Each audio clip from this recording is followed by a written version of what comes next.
1B, the first flight of the orbital Discovery, and the shuttle has cleared the tower.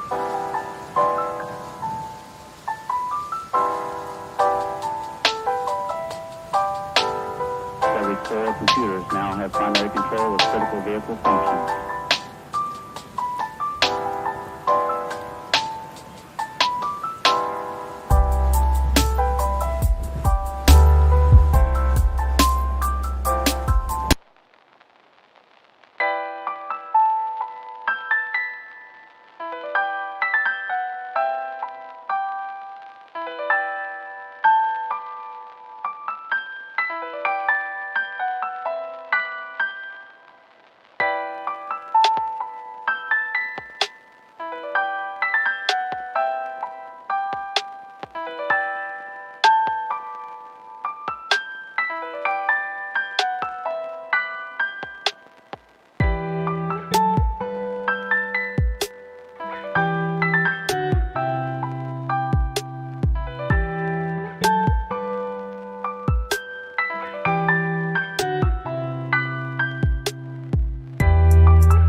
Recording in progress.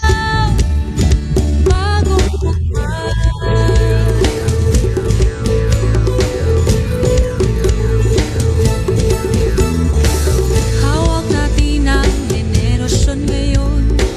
Ituwid natin ang nakasanayan ng buhay. Lagyan natin ang kulay.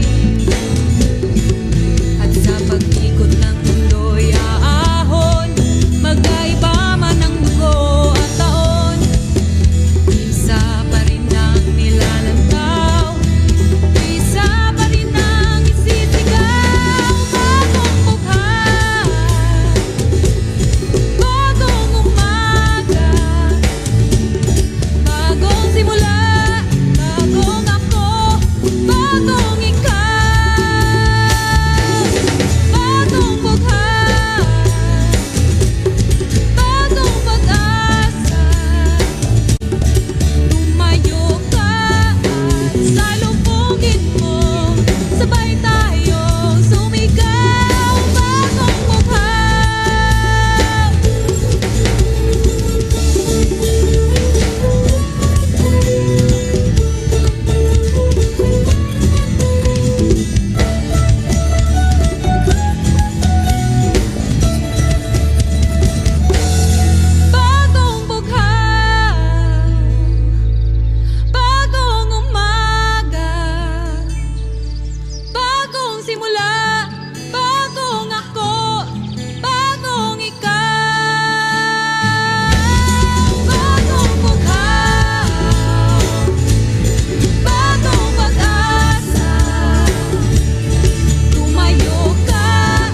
Good afternoon, everyone. Kumusta kayong lahat? I hope you are all well and it's great to see you all here kahit virtual lang. Also, thank you for joining us in today's webinar, Bayani for Gen Z, Philippine Heroes and their Relevance today. I am Jackie Louwen Cestina and I will be your host for this webinar. So yan, before we jumpstart the event, a few reminders lang po. Please be reminded that you are requested to be in the Zoom room until the end of the activity. And if you can turn on your cameras po, please do so. We would very much appreciate it if we'll see your magaganda and guapo faces. Please also turn off your microphones unless told to do so para naman hindi natin madistract ang ating speaker and mga fellow participants. If may mga questions or comments naman po kayo relative to the presentation of the speaker or the topic, please do not hesitate to type your messages on the Zoom chat. Live din po tayo sa ating official Adno sa YouTube channel. So sa ating mga viewers from YouTube, please feel free to participate through the comment section. Ngayon naman, here's an important reminder po. To ensure na ma-receive nyo ang inyong mga e-certificates for participating in this event, please accomplish the evaluation form. We will provide the link for the form at the end of this ACP webinar and in your Google Classrooms. So, without further ado po, may I invite everyone to settle down and feel the presence of the Lord for the opening prayer. In the name of the Father, and of the Son, and of the Holy Spirit. Amen.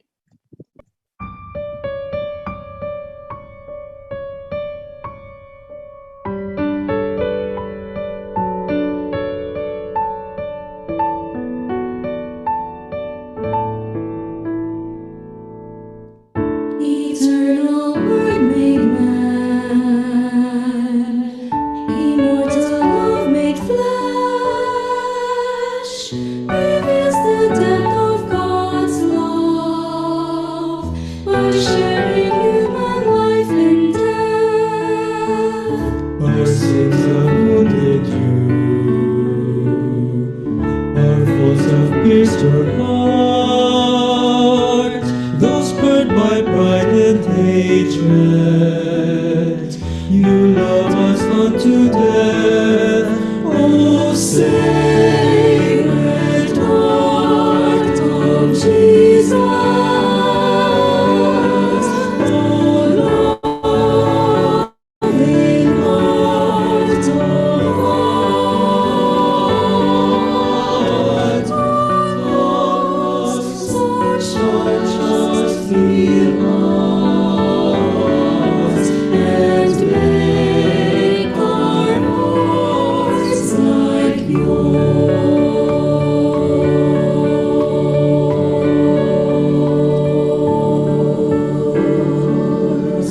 Inflame our hearts with love. Inflame our hearts with love. And kindle through our days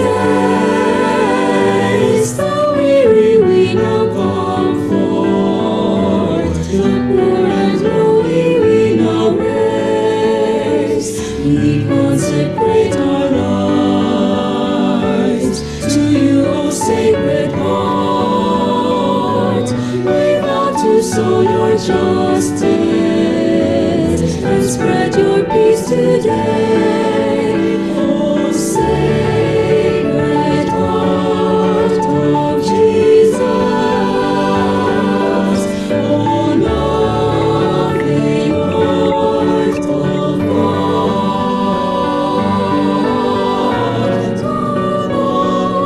such us heal us and make our hearts like yours.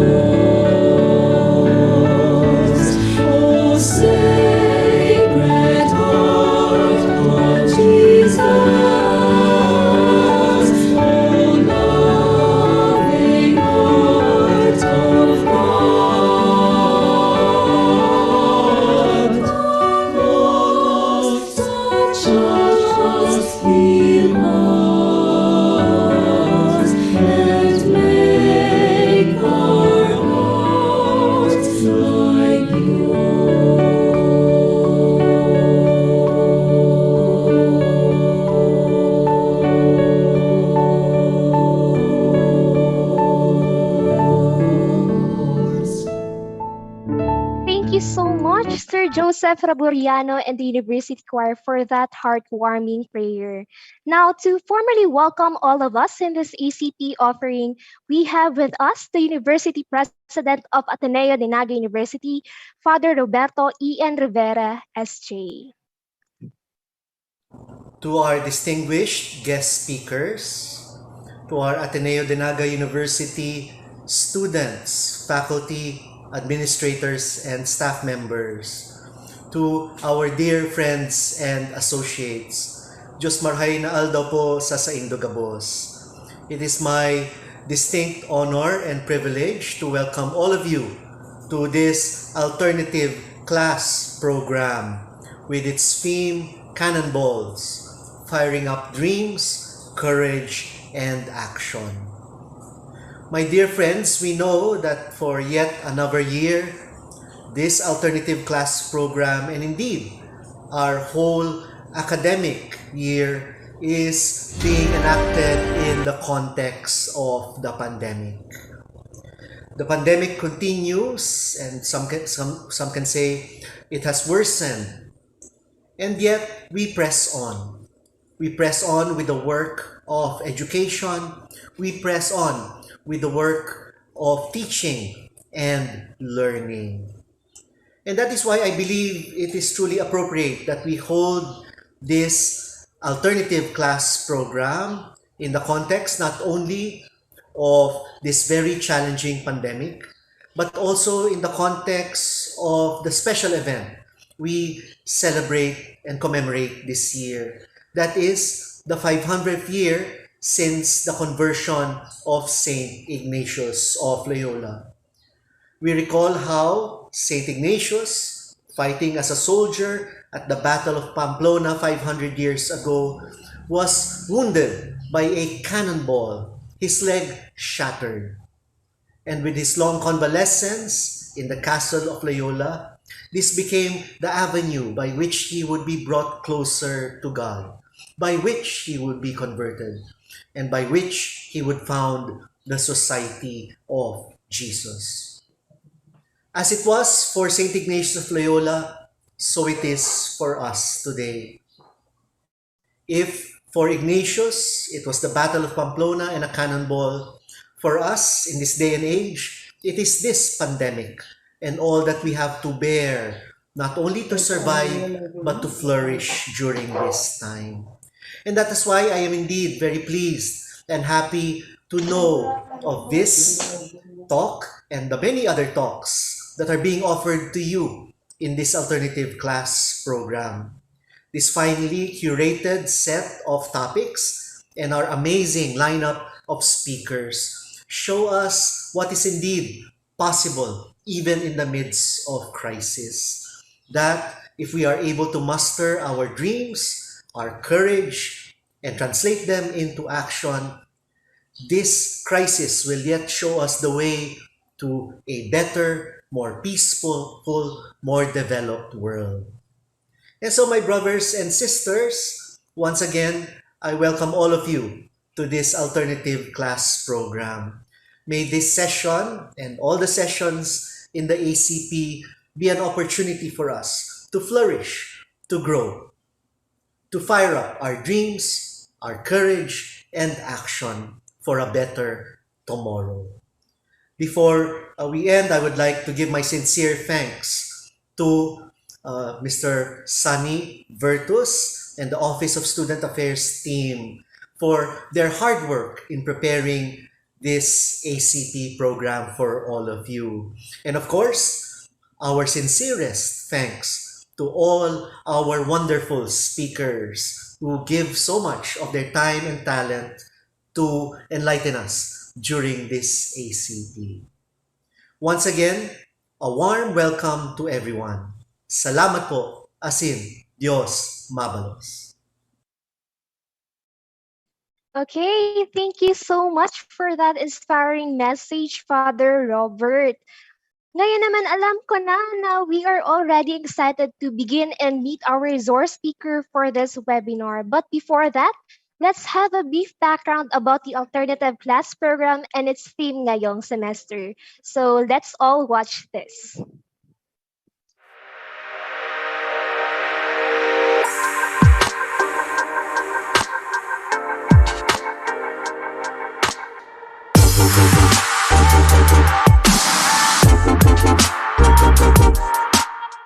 Hello there, Ateneans! Here is what you need to know about the Alternative Class Program, or ACP. The ACP is conducted every semester to provide college students with formative opportunities outside of their regular classroom routine and daily schedule in support of the university's uniquely Jesuit educational goals. Instead of attending their class for a particular period, students choose at least one ACP topic from among the offered webinars and e-workshops. Carefully selected resource speakers from different fields of specialization are invited to share their knowledge, skills, and inspire students to nurture their personal development and partake in social advocacies or causes.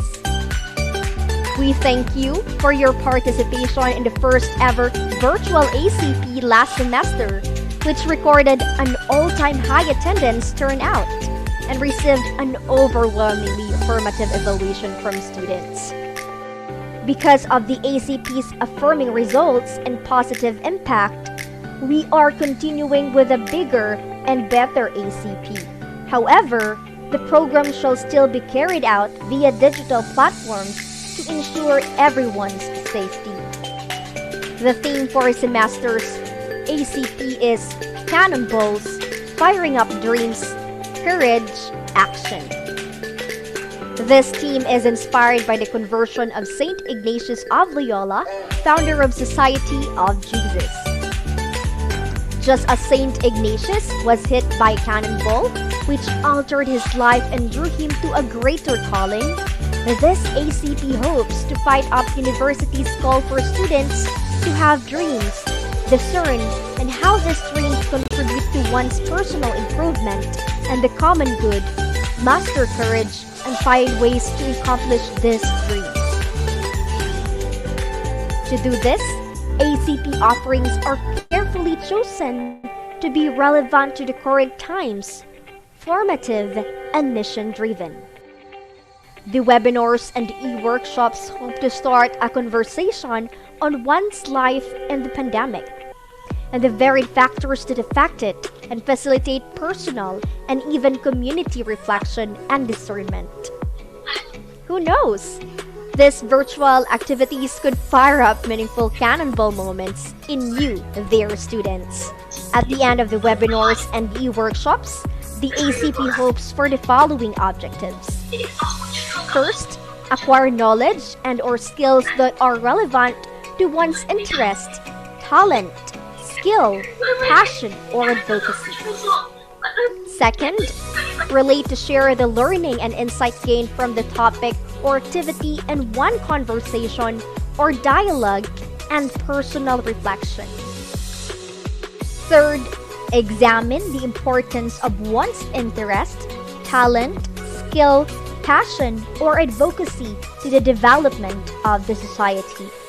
And fourth, seek ways or opportunities by which the gained knowledge and skills can be further advanced and used for the benefit of the immediate organization community or larger society. For now, we would like you to listen to the speakers sharing and take part in the conversation. Dream, have courage, take action, and don't forget to learn and have fun while we experience ACP Ateneans.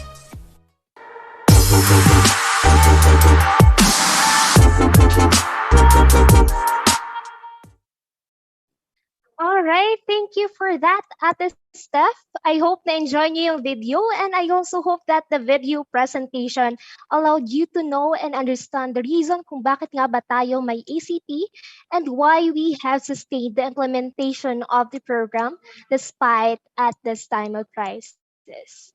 Oh, I noticed na we have a jam-packed Zoom room. So on behalf of the ACP organizers po, I would like to thank everyone for being in this webinar and acknowledge especially the students and facilitators of the College Ignition Formation Program and National Service Training Program. So welcome po sa ating Zoom room. So now without further ado, let me introduce to you our resource speaker. So our speaker is a well-respected and multi-awarded Filipino historian, author, curator, and professor in the History Department of Ateneo de Manila University.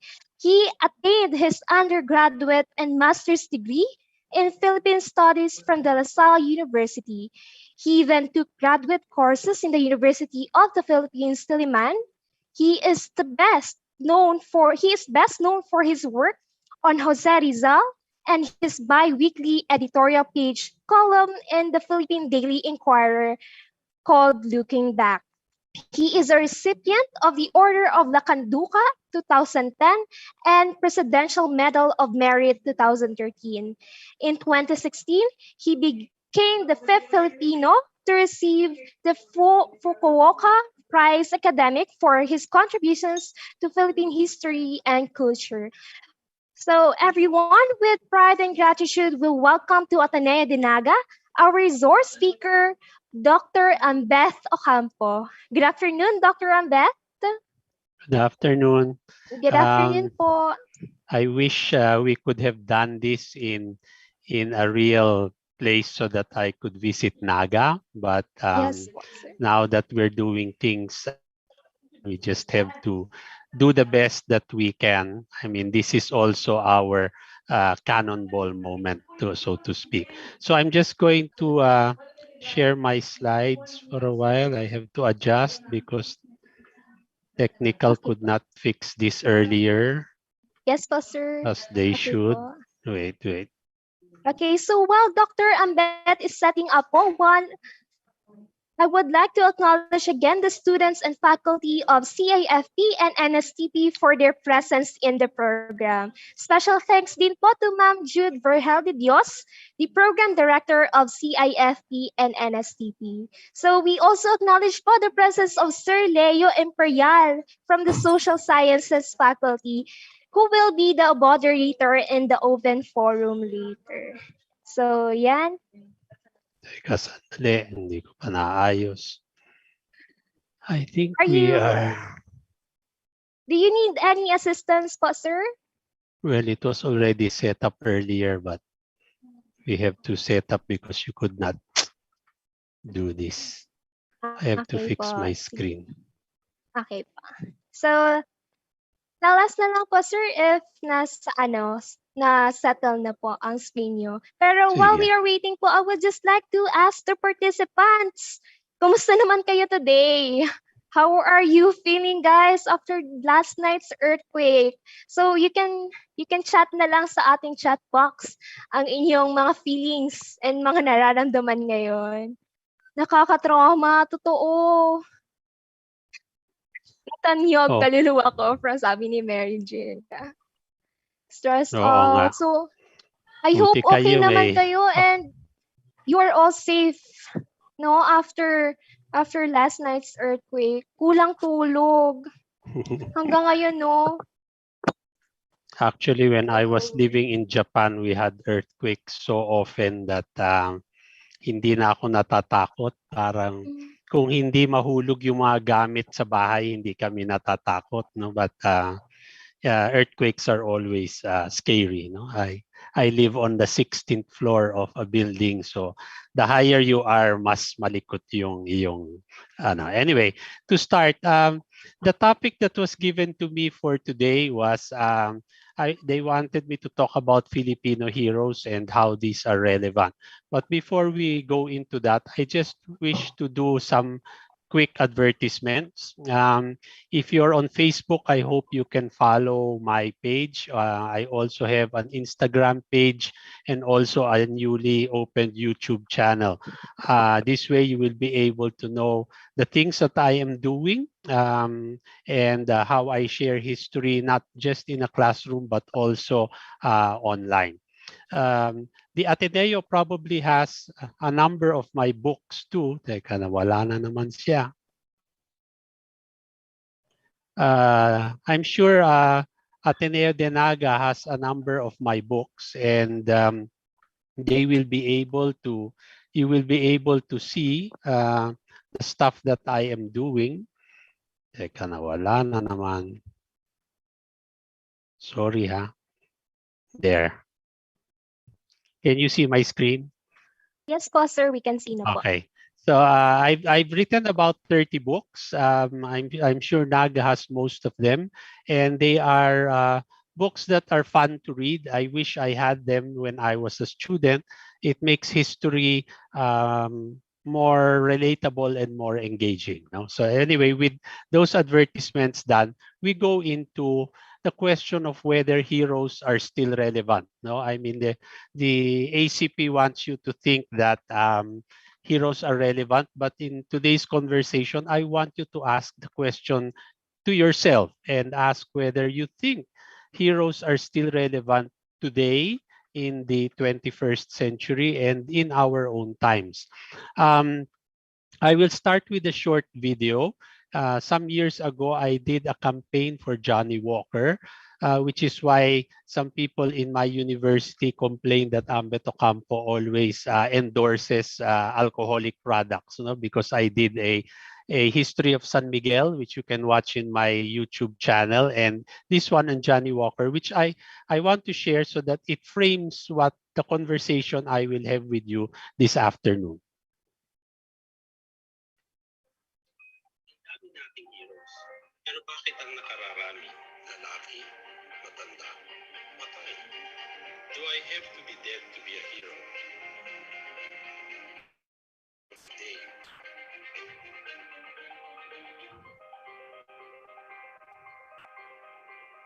I think first is they have the heart. They're selfless. Matapang. Nakakapagpasunod ng tao. May prinsipyo. Meron din kasamang ambition ang pagiging isang hero. Meron kang goal. Meron kang gusto maabot. Pag wala kang ambition, walang mangyayari sa'yo. Talino, kakaiba. When I was around 5 or 6, my concept of heroes was someone with superpowers who would fly around. But when you're older, you understand better that heroes, they're us, they're normal people. But instead of using superpowers, it's the way they inspire people.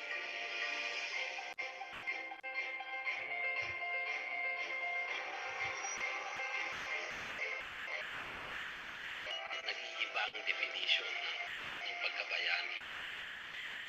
My hero is different from yours. Ang bayani mo ay maaaring hindi ko bayani. Pero dapat natin isipin, ano nga bang bayani sa panahon ngayon? So this was a video that we did a few years ago, 2016, and it was meant to make us reflect on the idea of heroism and what heroism is like.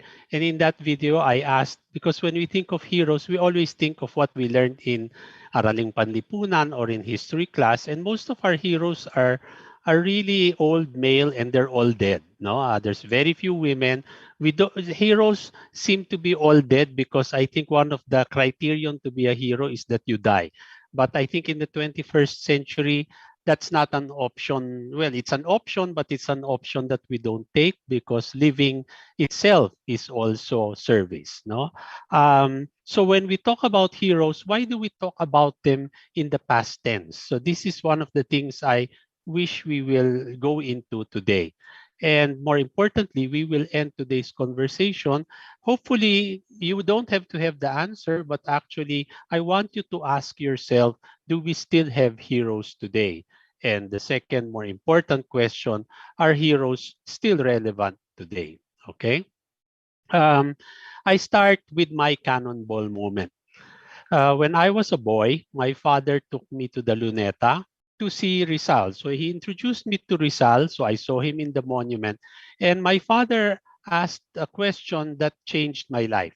His question to me was, why does Rizal wear a heavy winter overcoat in the tropics? No? And I like to think that maybe my father was just trying to be funny, But I'd like to think that that question that my father asked me when I was a boy was the seed that grew into the public historian that I am today. If my father had asked the normal questions, who, what, where, when, and how, questions that lead to only one answer, maybe our story would have ended there. But by asking why, my father was being tricky, open ended, and he required some explanation. In retrospect, I'd like to think that my father's question fueled a life of research that made me a Rizal scholar. Now, the question, I mean, when we ask ourselves, why does Rizal wear a heavy winter overcoat in the tropics? It's because most of the images of Rizal come from the Rizal Monument in Luneta. All the monuments except that one in Camarines always has an image of Rizal. And most people do not realize that the statue that we have in Luneta, from which we got 1,000 other statues, this was made actually in Switzerland. So this was the monument before it was shipped to Manila. You can see the Swiss Alps in the background. So my question normally is, my answer to my father's question much later was, the reason why he's in a heavy winter coat because they made the monument in Switzerland. Um, I'd like you to remember, and this is one thing I always tell my students, that it is always good to ask questions. Unfortunately, we have teachers who don't like questions. I always encourage my students to ask questions simply because in class, what we see is that sometimes questions don't need to be answered because sometimes questions can be more important than answers. Questions will keep us learning. Questions will keep us thinking and reflecting. If we know the answers, we will not ask anymore and we will not think too much. So I'd like to think that for you, my message is basically to ask questions and to be curious, not just with history, but with all aspects of your life. Now, to show you how curious I am, um, shortly before June 19, Rizal's birthday, they were cleaning the Rizal Monument in Luneta. So I called up the Historical Commission. I was chair for 9 years and I never went to the Luneta when they were cleaning the monument. So I asked, can I go up and see the monument while you clean it? And they said, can you come na lang next year? Next year, they have a hydraulic lift that will bring me all the way up to the tip of the monument. But because it was pandemic, I said, you know, I might not live till next year, so I want to go now. So they thought I was kidding, and I think they were surprised when I arrived. Um, so they had to put me on a harness, di ba? And as you know, I'm not very fit, no. So they had to sort of push me up into the monument. It's not very tall, but it's enough to be scary. So I got my wish, which was to take a selfie beside the monument. And not only that, to actually examine the monument very closely to see it has some pockmarks from the Second World War. There are bullet wounds in the base. There are shrapnel things. So the monument says a lot. But I wanted to see how big, because when we see it in pictures, we don't really realize how big Rizal really is. So I put my hand. That's not a fist bump. That's my hand beside Rizal's, just to show you the scale, how big the monument is compared to a real human person. So the point here is, why does Rizal wear a overcoat? Because the monument was based on Rizal's favorite photograph taken in 1890. It was taken in a studio, and this was the picture he liked so much. No, I mean, there are many pictures of Rizal. Not, some of them are not very flattering, but today, when you take a picture, di ba, you take a selfie and then, ay, this is pangit, nakapikit ako, so you delete it. But the nice pictures you use as a profile pic or you share on Instagram. So the big question was, all of Rizal's pictures have him wearing a coat because most of the pictures were either taken in Europe or they were taken in a studio, so you have to dress up. So the question most people ask is, did Rizal actually wear Filipino outfit? And like a Barbie doll, we can make him wear anything. And they started with stamps. No, the Philippine Postal Service made Rizal wear a barong.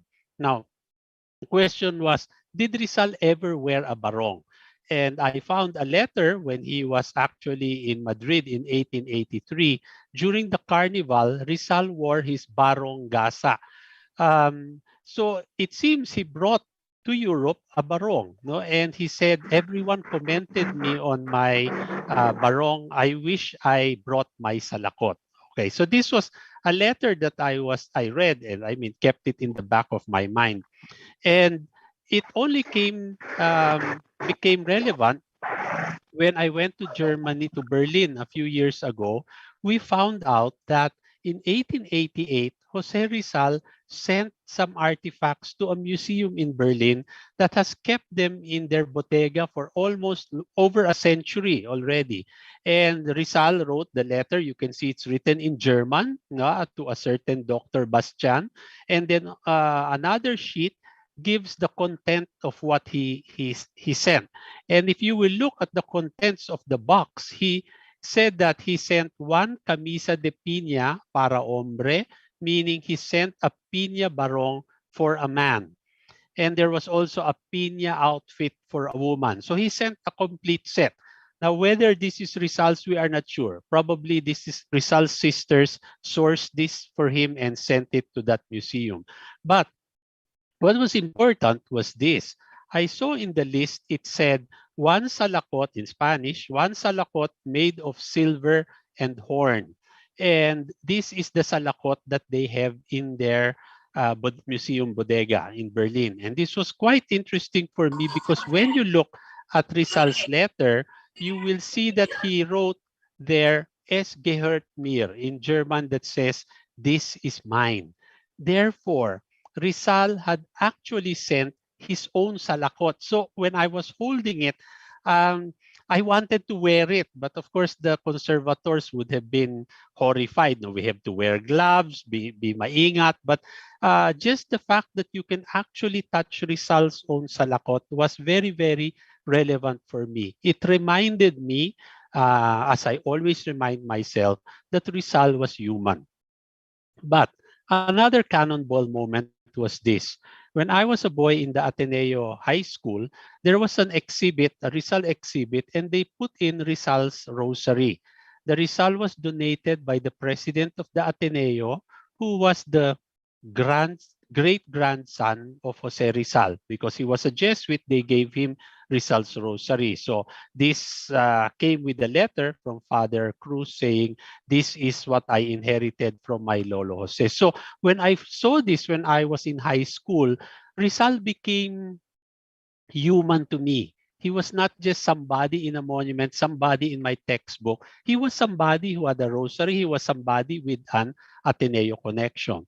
So when I left college and I started doing some journalism, I started to seek out relatives of the heroes. No, this is the late writer Carmen Guerrero Cruz Nakpil. Her first husband was related to the Rizal family. Her second husband was related to the Bonifacio family. So you have in one very distinguished lady, two bloodlines from our heroes. Okay, so Carmen Guerrero Nakpil lived with Rizal's sister, Maria Rizal, during the war.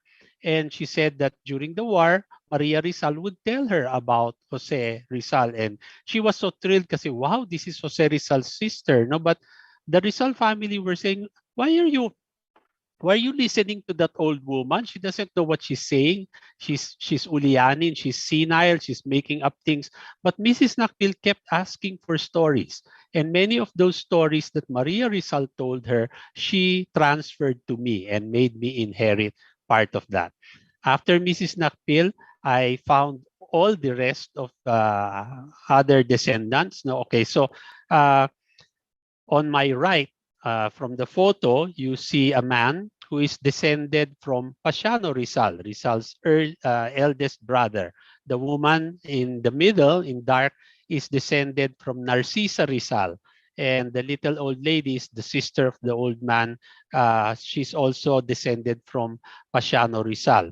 the white man in the middle is not a relative. No, he's actually Austin Coates, the British biographer of Rizal. So this was taken in Pasiano Rizal's home. So because of that, by talking to the relatives of Rizal, I got to know Rizal not as a hero or not as a superhero, not as a historical figure. I met him through the stories of his family, and he became like family to me. So Mrs. Bantug wrote a book called Lolo Jose, and in her dedication, and this is one thing I have followed ever since, she told me or advised me to see and portray your Lolo Jose with great affection and understanding. I'd like to think that since Rizal is our national hero, he is our Lolo. No, he's everyone's Lolo, every Pinoy's Lolo. So that's how we should treat him. Now, this is my student. A few years ago, I was asked to do a report on the Rizal collection in the Lopez Museum. No? So as you can see, it's a very nice library. In the background, you see original paintings by Juan Luna and Felix Resurrection Hidalgo. No? So it's a wonderful place to work. So what we did here was I asked my student to help me. We measured every document and I annotated it.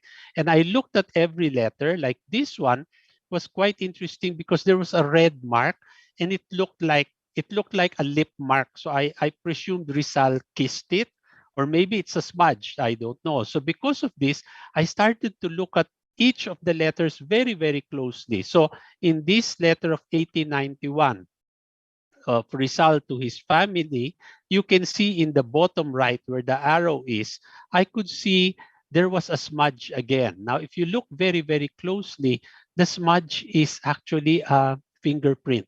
So maybe Rizal touched something, and this is the closest. Not only is it a handwritten letter of Rizal, you actually have his fingerprint.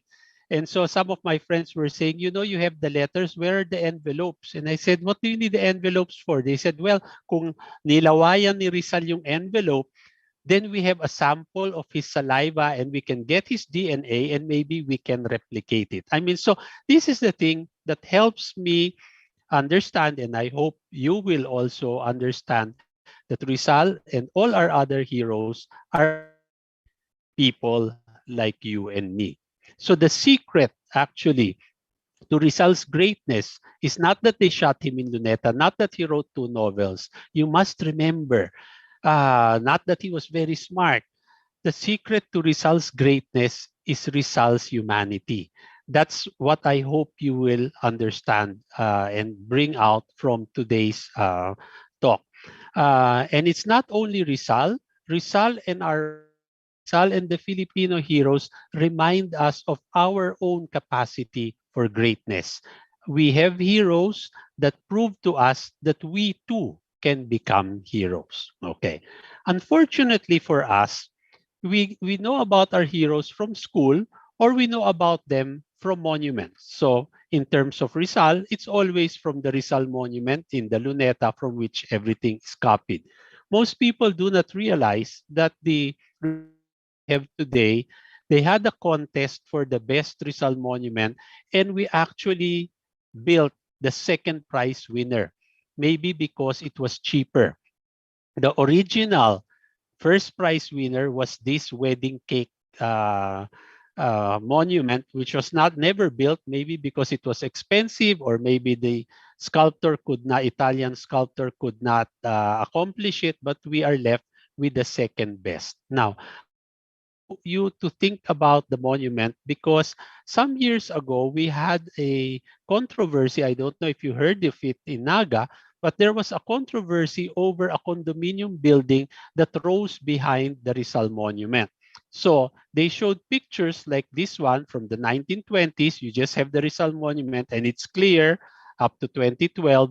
And then by 2014, you could see this condo rising behind it. So there was a online campaign, demolish the Torre de Manila, etc. But I want to show you something. I didn't agree with this, no, because we have no laws that will protect sightline. But I want you to see how you have to be critical, not only with the things that you read in on social media, but also sometimes even with newspapers. Look, this is the Philippines Daily Inquirer in 2015 because they campaigned against the Torres. So when you see this, you're in Naga or you're abroad and you see this photograph, you'll get angry because it's like this condominium is looming behind the Rizal Monument. But this photograph in the Inquirer was not taken to scale. It was taken from far with telephoto lens to make the building bigger than it actually is. So that's one photo that was published in 2015. And another photo in the Inquirer published in 2017 shows you what it really looks like. I mean, it's in the back, but it's very small. So when people say, this was the photo bomber, no, the Rizal Monument photo bomber, depending on where you are standing, you may or may not see the monument at all. So the point here is that why are we also angry about something that we can actually avoid? No, or the contractor said this is the New York skyline. Would we be angry if behind the Rizal Monument it was a corridor of buildings? No, so when you see this, I want you to see also that history, as in this controversy, history was about viewpoint. It is how you look at things, from where you look at things, and why you look at things. So let us look at heroes and think about how they are uh, represented um, in monuments, because we make heroes in our image and likeness. Okay, this is a monument in Binyan, very nice. No, this one is in Baguio City. What you see here is that our heroes are represented. They are not real people. They are representations of our heroes in bronze and marble. And we not only represent them as people, we give them the ideals that we want to remember them for. So this is in Dumaguete, Rizal, and when I took it, the clock was busted. I think they've since cleaned that. But if you look at other heroes, this is Antonio Luna, always shown riding a horse. No, this is Gabriela with the horse in Makati. So when you see our heroes, they are frozen in bronze and in marble. And not only frozen, they have become fossilized. So we see these things, but we don't notice. So look, this is Pio del Pilar in suspended animation. No, this is another Rizal monument. I don't know where it's from. I stole it from the internet. He looks like he's an ice cream cone, no, in a playground. This one is obviously Rizal as a wedding cake decoration. No, he's in white because he's a doctor. But he doesn't necessarily have to wear white, because sometimes you can let him wear gray or red or orange, whatever it is that you want. So the question is, what do monuments and what do commemorations tell us about history? This is Gregorio del Pilar, no, in a monument. And if you see him, this is from a photo, his hand inside his shirt. And I think he did that because he's copying Napoleon. Gregorio del Pilar is also shown in horseback. We have a photograph of him, but in monuments, he's always shown in this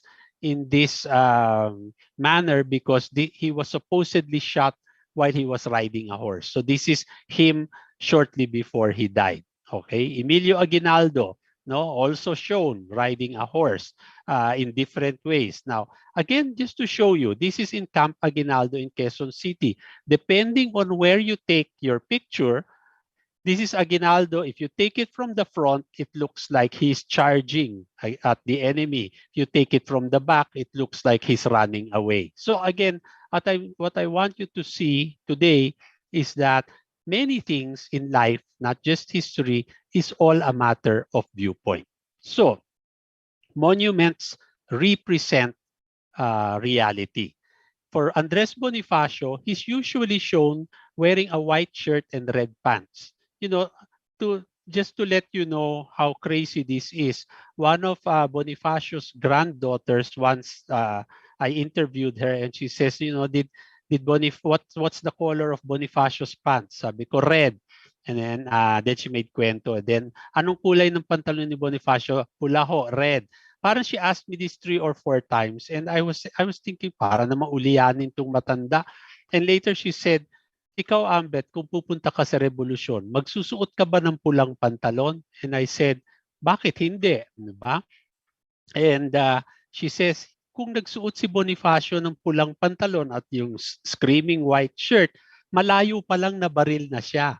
So it is inaccurate that Bonifacio actually wore this. But then there's another monument by Guillermo Tolentino showing naman Bonifacio in this beautifully embroidered barong. So what did he wear? We do not know. What weapon did he use? Did he use a bolo? I don't think he used a bolo. Because if he used a bolo in the first battle, he would have died right away. So he used a gun. So in the Tolentino monument, you see that Bonifacio has both weapons, the bolo on his right hand and the gun on his left hand. So when you look at monuments, you should ask yourself, is this monument accurate? What is the artist trying to say? What is the message that this is trying to convey to us? So also remember that monuments are heritage. Heritage is not history. Heritage is, the nice thing we think about culture, we think about history, but history is about facts. Heritage is about emotions. Anyway, just to end with our monuments. The most spectacular monument of Rizal is in Catbalogan, Samar. It looks like this. It looks nice when it's all painted white. But at some time in the past, it was flesh colored. And when it looked like this, people were so horrified, no? Because why are these three naked men carrying Rizal's books, Noli and Fili, with him on top? And when I posted this on Facebook and everyone started commenting, someone from Catbalogan said, no, those three naked men are actually the representations of the three great islands of the Philippines, Luzon, Visayas, and Mindanao. So again, they have that. But again, if it's flesh-colored, medyo, it makes you think it's bastos or something. No? Now, Apolinario Mabini, if you watch the film General Luna, there was a controversy because somebody asked, bakit ba laging nakaupo si Mabini sa buong sine? Because that person didn't know that Mabini could not walk. So he's always shown either in a wheelchair or he's sitting down. But again, this is the way in which Mabini is presented. But to a new generation, maybe your generation, when you see a man, a hero sitting on a chair, you actually think of Savior in the X-Men, or like this lady Santelices, who did a series of drawings of our heroes as Marvel heroes. No, so you have Lapu-Lapu, who is like the Prince of the Sea, no, and then Gregorio del Pilar looked like the guy in 400. Juan Luna looks like he's brandishing his brush like a sword.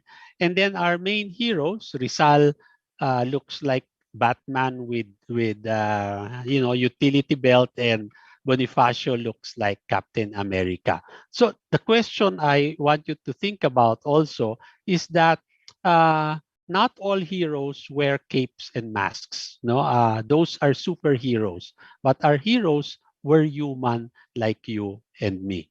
So in my class, I often tell my students, we often forget that Rizal was human. And in order to make you remember that he was human, you have to see some of the pictures that are never in your textbooks. Okay, this photograph was taken in Juan Luna's studio. Luna had many empty picture frames. And one day, the Barkada was there. They were chatting and they said, why don't we have a selfie taken? And let's go behind this picture frame. So from left to right, you have Felix Resurrection Hidalgo, Juan Luna, Trinidad Pardo de Tavera, and Jose Rizal. And they didn't just put their face inside the frame. They actually did the composition. No? Pardo is holding a piece of cloth, and then the shadows. No? So you see, it's very, very well done. Now, why is this picture not in our textbooks? even if for me it's an important picture. Why isn't it in our textbooks? Because here our heroes don't look heroic enough. But we have to remember that when they were young men, before they became heroes, they were human like you and me, and they tried to be funny at the same time. Okay, this is another photograph taken in Paris, no, and you see Rizal here. This is the only picture of Rizal smiling.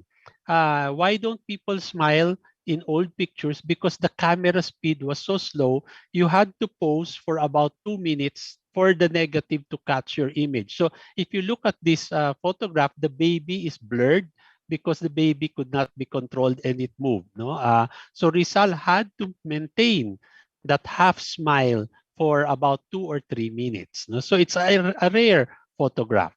Now, this is another picture I found in the Lopez Museum. It says Aguinaldo's family and relatives. This is in a book. And most people didn't mind it, no, but it's obviously taken in Europe. When I was in the Library of Congress in 2019, I found the original picture and it's very, very clear. And when you colorize it, this is what it looks like. It was taken in France. And if you look very, very closely, this is a photograph of Rizal we have never seen before. So he's in the grass. No, they're just enjoying themselves in a picnic. Okay. Two last pictures. We rarely see our heroes eating, diba? Kasi they're always on a horse or holding a pen. Um, these are our heroes. Now, seated on the table from left to right, you have Jose Rizal, Felix Resurrection Hidalgo, Trinidad Pardo de Tavera, and Juan Luna. Then there's a man in the back that could not be identified. I now know who he is. He's a certain Mr. Ramirez. But at that time we didn't know. And you know, when I show this, my students already identified him. They call the man standing in the back the waiter. Now, this is why I like my students, because they teach me more than I teach them. Of course, he's not the waiter, but I like to see that when you see this, the students are thinking. They're not just taking the photograph, they're making fun of it, making nice comments, but this picture of them eating has a part two. And the part two is this one. Pardo is on the ground. The waiter has joined them. They seem to be drunk, and you can see Rizal is holding either an apple or a bread roll, and he's going to throw it at Pardo de Tavera. When you think about this is our friends having fun, our heroes having fun, and we will never see them the same way, and that's why things like this are not in our textbooks. Unfortunately for us, Rizal's Rizal's greatest misfortune was he became national hero of the Philippines. Okay, they shot him. But worse than that is that Rizal wrote a lot for a nation that does not read him. I mean, I'm sure in Naga, in college, you have a Rizal course. And by law, you're supposed to read the Noli and the Fili, but nobody reads him. So it's quite sad. No, he wrote 25 volumes of writing. Nobody reads it, probably only me, because he's my job. But the point here is that if we read Rizal, we will find so many things that are relevant even more than a century after. But to show you how they don't read him, um, on the top of the picture, these were Rizal's last minute instructions of how he wanted to be buried. And at the bottom, we have a detail of the Rizal monument in Luneta. Now, he said, his instructions were, I prefer Paang Bundok. This is the Cementerio del Norte. We buried him in Luneta. Then he said, bury me in the ground. They didn't bury him in the ground. They put him under a monument. Then he said, put a tombstone and a cross over my grave. There's no tombstone and cross. They built a monument over his grave. Then he says, on my tombstone, I want my name, date of birth, and date of death, nothing more. And you can see from the photograph, there's so many texts there, more than what Rizal wanted. And then the only thing that was followed was fence my grave in, if you like. So there's a fence in the Rizal monument. And finally, his last instruction were no anniversaries, please. So every year when I was chair of the Historical Commission for 9 years, every year on December 30 and June 19, I would go to the Rizal Monument with the President of the Philippines, and we would lay a wreath. And each time I did that, I felt so bad because Rizal specifically said, no anniversaries, please, and yet we give him anniversaries that he did not like. So the point here is, now that we see that we don't mind our heroes, maybe we should ask ourselves, who are our heroes? No, in 2011, there was a social weather stations survey that asked, who are the persons that you consider heroes? To my great delight and to the great disappointment of our friends in UP Diliman, you can see on the top two are Jose Rizal and Andres Bonifacio. Rizal got 75% and Bonifacio's only 34%. But look at the other people that they considered heroes. Ninoy Aquino, Cory Aquino. Then you have the normal things. Mabini, Aguinaldo, Ferdinand Marcos is considered a hero. Magsaysay, Quezon, Lapu-Lapu, Noynoy Aquino. So you see here we mix, no? Joseph Estrada, Diosdado Macapagal. Why do we consider presidents heroes? They're not heroes, no? But that is the sad fact. But many people consider this man a hero. And many years ago, this came out on the internet and people kept asking me, can you please validate that this is not a long lost picture of Rizal? I said, that's not Rizal. That's Pacquiao's head photoshopped on Abraham Lincoln's body. But people like to believe it. So you see what you see in the internet. Now, Pulse Asia also in 2011, because this was the 150th anniversary of Rizal's death. 150th anniversary of Rizal's birth, they did another survey and they asked, to your knowledge, who is the national hero of the Philippines? And you will see here that Bonifacio and Rizal are there, but there is somebody added. You can see in the middle, Manny Pacquiao is number 2. Fortunately, 82%, roughly 82% considered Rizal a hero and Pacquiao is only 2.8% and Bonifacio 1.9. But when you look at it, who do you consider national hero of the Philippines? No, Ninoy Aquino, Noynoy Aquino, Corazon Aquino. Why do we get this? Because of money. No, in 1987, after the People Power Revolt, we created, Bangko Sentral ng Pilipinas created the 500 peso bill with a picture of Ninoy Aquino supplied by Cory Aquino. This was her favorite picture of her husband. Now, there was an issue with this because they were saying that this 500 peso bill was malas kasi daw nakaganyan si Noynoy at hindi nakasimangot daw. So there was a group called the Pangitiin si Ninoy movement that petitioned the central bank to make Ninoy smile, which is really silly. But when we made new money in 2011, we actually made Ninoy smile. And we added Cory Aquino there. Now this 500 peso bill is really significant because you not only have Ninoy and Cory, the person who signed the bill was their son, Noynoy Aquino. So when you see, you already have a family in one banknote and ang kulang na lang dito sa banknote, si Chris, si Jos, at si Bimbi. So again, these are things I want you to consider. Now, who do you consider a national hero comparable to Jose Rizal, living or deceased? And then look at the answers that were given. Ferdinand Marcos, Pacquiao, Erap Estrada, Jejo Marbinay, Chis Escudero. And the most surprising thing in this is the last part, 0.04, were not aware of Rizal. I mean, what kind of Filipino are you? You don't even know who Rizal is. So this shows you that maybe our ideas of heroism have changed in the last 100 years and maybe we have to reconfigure it. Okay, persons considered genuine Filipino heroes, the same thing. Melchor Aquino, Pacquiao is there again, Erap is there, FPJ is there because this was the elections at the time. 10 years later, 2021, that survey should be done again. The question should be done again. And I think we will come up with, Rizal will still be there, Bonifacio will still be there, but then it will give us an idea of who are our heroes today. Okay? Uh, what where are the new heroes in our midst? So if heroes are all old and dead, do we have living heroes today? No. I'd like to think that we still have heroes, but they're not like Jose Rizal or Bonifacio or Aguinaldo or Mabini. Our heroes today come in a different shape or form. So we can remember Rizal from his favorite picture of 1890, or if he lived today, this is what he would look like. Better hair, a better suit, and toned body. He would go to the gym.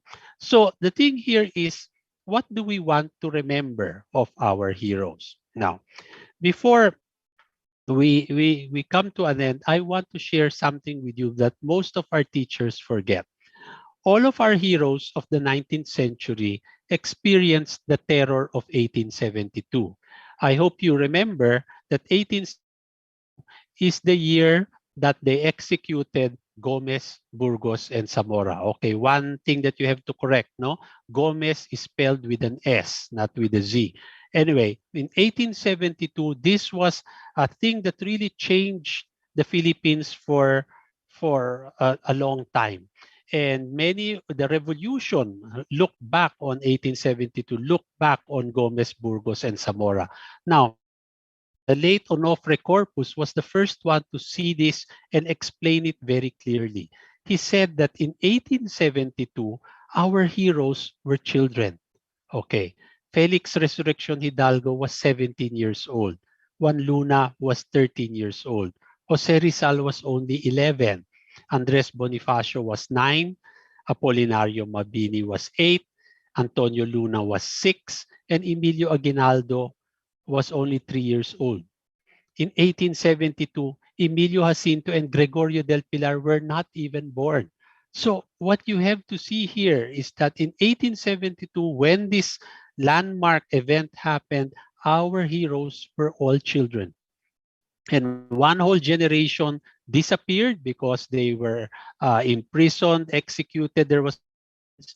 And the children, when they grew up, many of them joined the ranks of the people we now consider our heroes. But what is important here is not only that they were children in 1872, our heroes peaked before they were 40.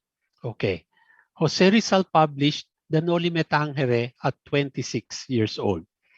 Juan Luna painted the Spoliarium at 27.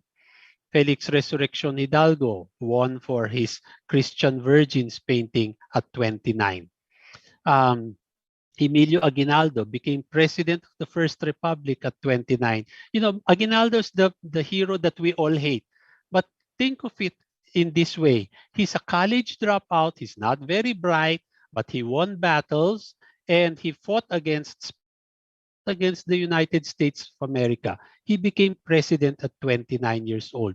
What does a 29-year-old Filipino do today? No, where does he work? Probably in a call center. It's not that I'm saying this is bad, but you put yourself in. You appreciate our heroes to see that they were all young when they did the things that made them heroes. One of the oldest was actually Andres Bonifacio, who began the revolution at 32, and the great Antonio Luna was assassinated at 32 as general of the revolution. So when you think of it, our heroes were all below 40 years old.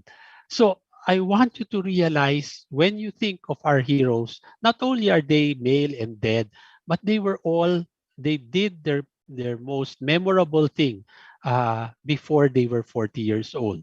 This shows us that the Philippines is a young nation with an old history. So what is it about heroism that we should remember? I want to go as an end to look at the words hero and bayani. As we know, bayani in Filipino, a hero is a man who is known for courage, achievements, noble qualities. If you look at the dictionary, a hero can be a sandwich. But in Filipino, bayani actually comes from bayan. Okay? And if you look at the old Tagalog dictionaries, bayan is the space between here, land, and the sky. Bayan can also mean the time of day or the day, malalim ang araw. That was also bayan. Bayan was also weather, no? Masamang bayan was bad weather. A bayan could mean a town, a municipality, a pueblo, even a nation. Okay? People of a country or citizens are mamamayan, no? They are part of a nation. People from the same place, kababayan. So the root word bayan is the place where you are from. Okay? So the point here is when we look at bayani, what is bayani? And I looked at the old dictionaries. It means somebody who is brave, strong, has exceptional abilities. He has qualities of the gods. No, he can be the leading man in a play, yung bida against the kontrabida. Okay, a man who does something noble, someone who is dakila. A bayani is always also somebody who is victorious or prevails. That's why mamayani is the word. But we always think of bayani as a hero or a patriot, somebody who is makabayan.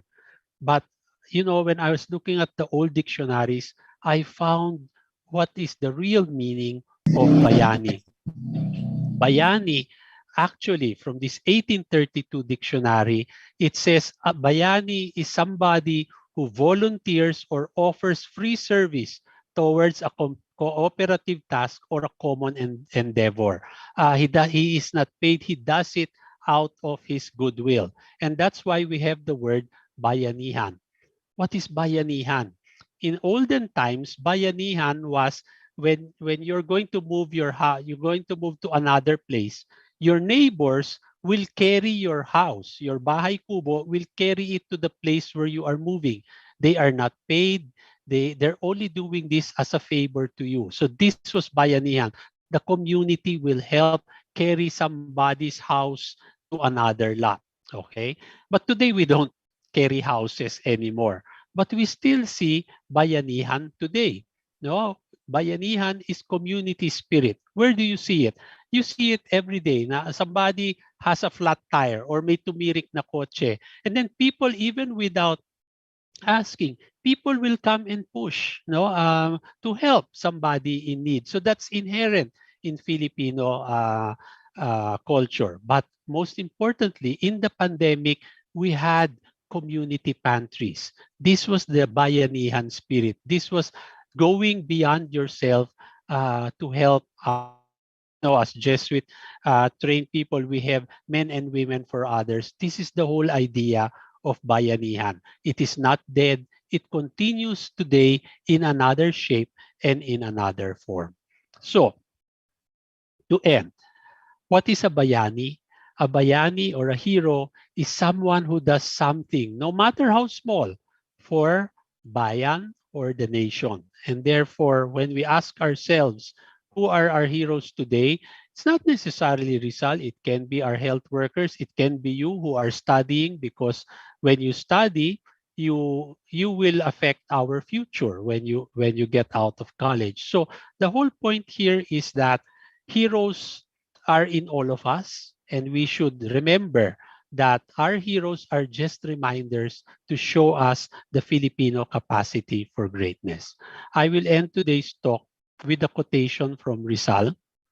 We often think that Rizal said of history, ang hindi marunong lumingon sa pinanggalingan, di makararating sa pinaroroonan. Rizal never said that.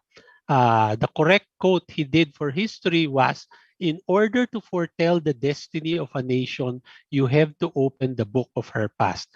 To know where the future of a country, you have to know its history.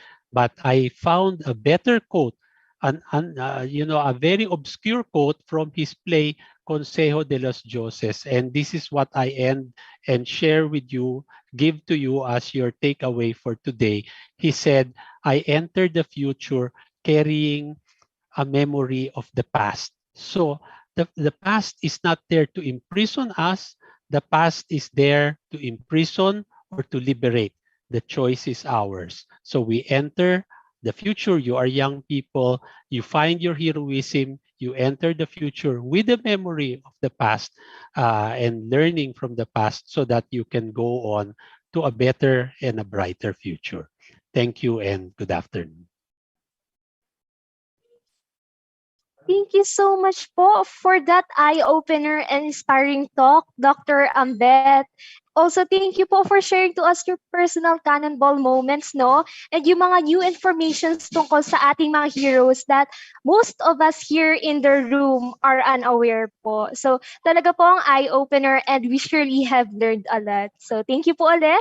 Ngayon naman, we have come to the most anticipated part of this session. So, the question and answer or the open forum. So, during our open forum po, kindly click na lang yung ating raise hand button and wait for your name to be called before unmuting to speak. So, pwede nyo rin po gamitin ang ating chat box to send your question and the moderator will read them for you so the speaker can address it. So, ngayon po, to facilitate our open forum, may I call in our moderator, Sir Leo Imperial of ADNUS Social Sciences Department. Hi, Sir Leo. Good Hello afternoon po. Good Hello po. afternoon. Good Again. Good afternoon. Just You may mabalos take the po, floor po. Dr. Ambeth Ocampo. I don't know if you could still remember me. I was your student way back 2011 sa graduate school. I hope you Sa passed. historiography. Pasado naman po. Sige. But it was challenging and exciting po. So every time Dr. Ocampo speaks or shares narrative about the past history, really comes alive. So we usually attend that sa Ayala Museum dati. Iba yung Ambeth Ocampo experience. So for this time period, this is the closest that Ateneo de Naga could get. Kasi sa Ateneo de Manila, merong tinatawag na Ambeth Ocampo experience. So kumbaga jam-pack yung class ni Sir Ambeth. So hopefully one day you could visit Naga also, Sir Ambeth, para we could also meet Freud yan sa background. You can see him in the back. Iconic na yan si Freud kung saan nakarating. So in this part of the ACP, we will be entertaining questions from students. But before we venture into the question and answer part, we will hear a student that would be giving her reaction sa talk ni Dr. Ambeth Ocampo. So may we hear from, or let's call in Miss Jean Pauline Barsha, MSS President, to give us her reaction dun sa talk ni Sir Ambeth. So is Jean present? Hello po. Can I be heard clearly? Yes po. Alright. I'm sorry I cannot open my camera. The net is kind of unstable right now. But as to the talk, first I would like to appreciate how the flow went, because first my first impression when I saw the PubMats really was I thought this will talk about the surface details, for example, on how Rizal fought, what strategies did he do, for example, and things like that. But throughout the course of the discussion, I was kind of amazed on how it shifted to a different perspective, wherein we talk about the humanist, wherein Sir Ambeth talk about the humanistic approach of Rizal, for example, in his battle towards the liberation of the Philippines from the colonizers or whatnot. But my takeaway for this discussion po is that one, I think it's very important to highlight the humanistic aspect of the heroes that we have, because for the longest time we've seen, for example, the people working on the grassroots as something that is underappreciated. For example, we've seen the members of the Katipuneros basically back then not being recognized because the only one, for example, that are being the focus are, for example, these heroes like Rizal, Bonifacio, General Luna, Del Pilar, and things, and other heroes that we recognized in the books, right? However, there is little to no appreciation on the grassroots, on the people who fought behind them, for example. So I think it's very important to talk about the humanistic aspect of these people. And also, I also appreciate Sir Ambeth's discussion on how it is important to take at a different perspective. They eat too, for example, they have fun too. to, and they have friends and things like that. Kasi I think it's a very strong counter narrative. Because in status quo, we see people, like for example, those who are in the grassroots or those who cannot access education, they seem to feel like they are powerless since they don't have the capacity, they don't have, for example, the textbook knowledge, the theories and things like that.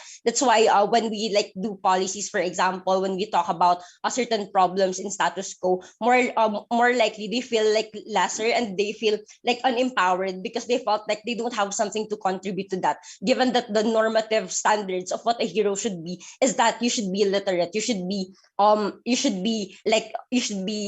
coming from a privileged background per se, for example, or one who has like a lot of great things to contribute to the status quo. But in reality, I think it's time now. It's high time right now to like appreciate the different forms of like heroes we have like in the 21st century. Like for us, I think now is the right time to like debunk those misconceptions that you can only be a hero if you can do like a lot of great things, when in fact these great things can come in many forms and in many like different levels. Like I think it's time now to appreciate that the different intelligences of people, like those who have like on ground experiences, for example, on how hard farming is, for example, or on how hard, for example, it is to deal with like climate or problems and other things in relation to that, right? So in conclusion po, I would just like to say that heroes can be found in each and every one of us, like regardless of our race, regardless of our age, regardless of our background, so long as we have like the willingness to like contribute to the kind of change or to the kind of world that we are that we've wanted to like see in the coming years or whatnot. So I think greatness comes in like various forms, and we should be appreciative of that, and we should try to like strive to empower people and other individuals, like even like those who are just around us, to understand that they can do something, that they can contribute something, even just by means of registering to vote, for example. I think it's already an act of greatness that one can actually like do so. It because people tend to think na it's like, who are they, for example, like why should they register? It's just like one vote of like the million population in the Philippines. But at the end of the day, it really is a powerful stance in upholding like democracy that we have. So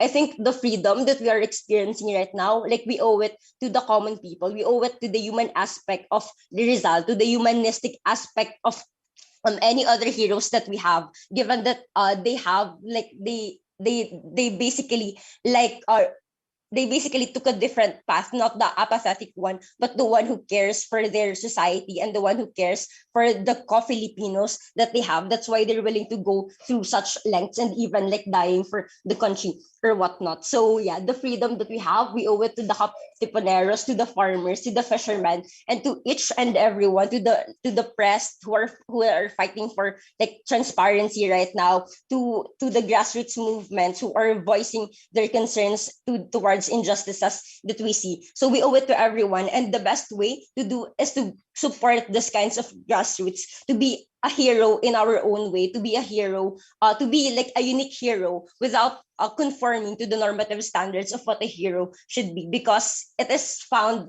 in a common ground, which is us having like the humanistic approach, which is which is basically like caring for other people. So that's for me po. Thank you so much. Thank you, Ms. Jean, Thank you. for that very insightful reaction. We could really feel the emotion dun sa reaction ni Jean. So in Dr. Ambeth Ocampo's talk, he encouraged us to ask difficult questions about our heroes in general, not only Rizal, but our heroes in general. So we will open now the chat box. If you have questions, I know Dr. Ambeth Ocampo is very glad to answer your questions. So you can send in your questions at chat, or you could raise your hand, yung virtual hand ninyo. Okay, so let's see or look for questions. Yes, there's a question from John Agustin. Survey results showed that actors like FPJ and ERAPS and people like Pacman.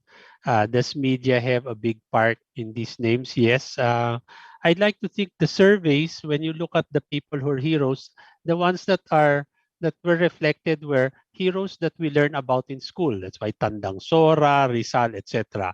And then most of the time, it's politicians. No, presidents seem to be considered heroes, no, because they're the people that we have in our mind all the time, and politicians. So they're always in the news. But whether we should consider them heroes, I don't think presidents should be considered heroes. But that because we study them in school and we always study the good side of them, then we tend to think they're heroes. Yeah, I think it's true. Media does help a big part. Okay, there's a question from Madeline. Do you have persons in mind that you consider 21st century heroes? I'd like to think our frontliners are heroes because they risk their lives, especially before we even had vaccine. Uh, our doctors and nurses who actually risk their lives by working in COVID wards. No, I think that is an act of heroism. Although, of course, we should expect that of them because that's their job. No, but again, even if it's your job, if you risk your life, that's something else, no? There's another Okay. question, sir. 21st century heroes, I showed you the picture of people pushing a stalled vehicle. I mean, you don't need to be Rizal and be shot in Luneta to be a hero. You can be a hero just by helping somebody in need. You can be a hero. Teachers, I think, are heroes because we're overworked and underpaid, and we're helping shape the future, but people don't consider us heroes. So I think more importantly, the talk should help us look at the world today and see heroic acts in that we don't normally notice until, I mean, we go on through life, we see things, but we do not notice. So by sitting down and actually thinking, who are the heroes today, it will also help us appreciate what other people do in today's society and today's life. No? Okay, sir, we have another question from Mr. Palado. Okay, this is the usual question. Should it be Bonifacio? Should it be Rizal? This is also the fault of the educational system because we like to make people sabong. No, when you think about it, if Andres Bonifacio was alive and you asked him, who is your hero? Bonifacio would have said, my hero is Jose Rizal. I mean, he could not even start the revolution without asking Rizal to join and lead the revolution. When they had a Katipunan meeting, Rizal's picture was in the hall. One of the code names of the Katipunan was Rizal, which shows you how the Katipunan and Bonifacio looked up to Rizal as a hero. And then now you have, it's an ideological question. No? So our left-leaning friends will say it's Bonifacio. He's a man of the masses, which is not true. No, he was partly Spanish and he was middle class. So the point here is, who should be a hero? You could not have had Bonifacio if not for Rizal.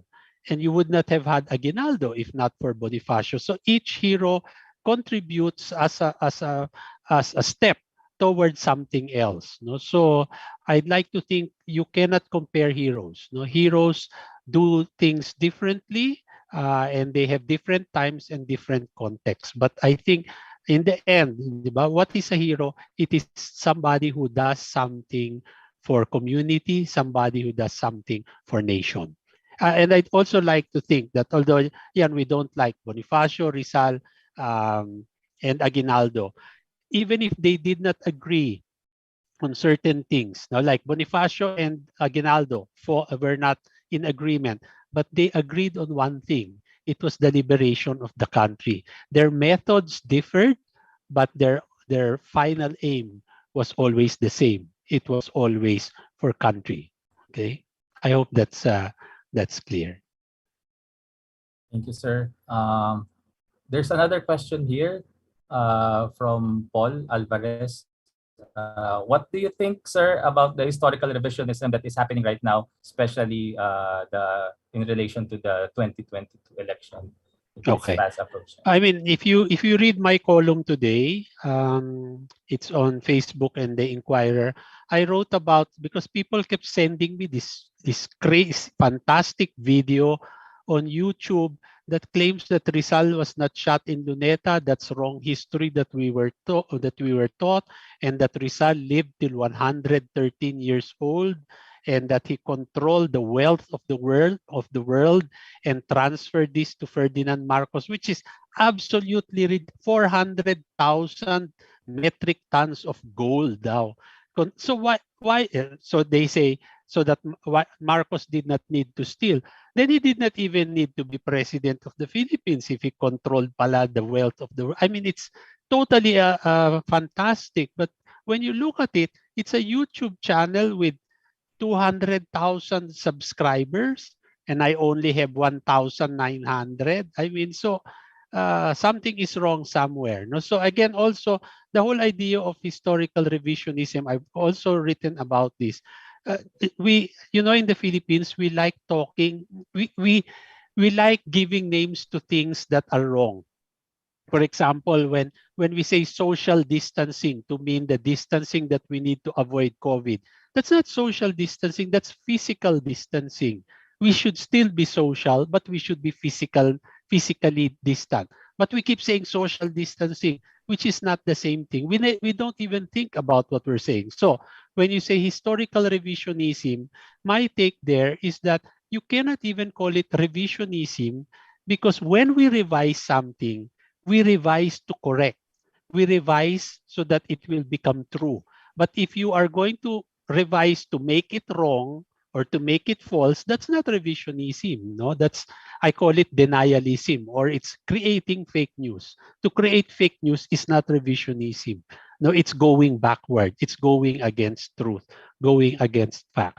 So my tip here, and I'd like to think, I mean, the people who believe that Rizal lived to 113 years old, it just shows you the failure of the educational system, that people cannot be critical to even think commonsensically, can somebody live to 113 years old?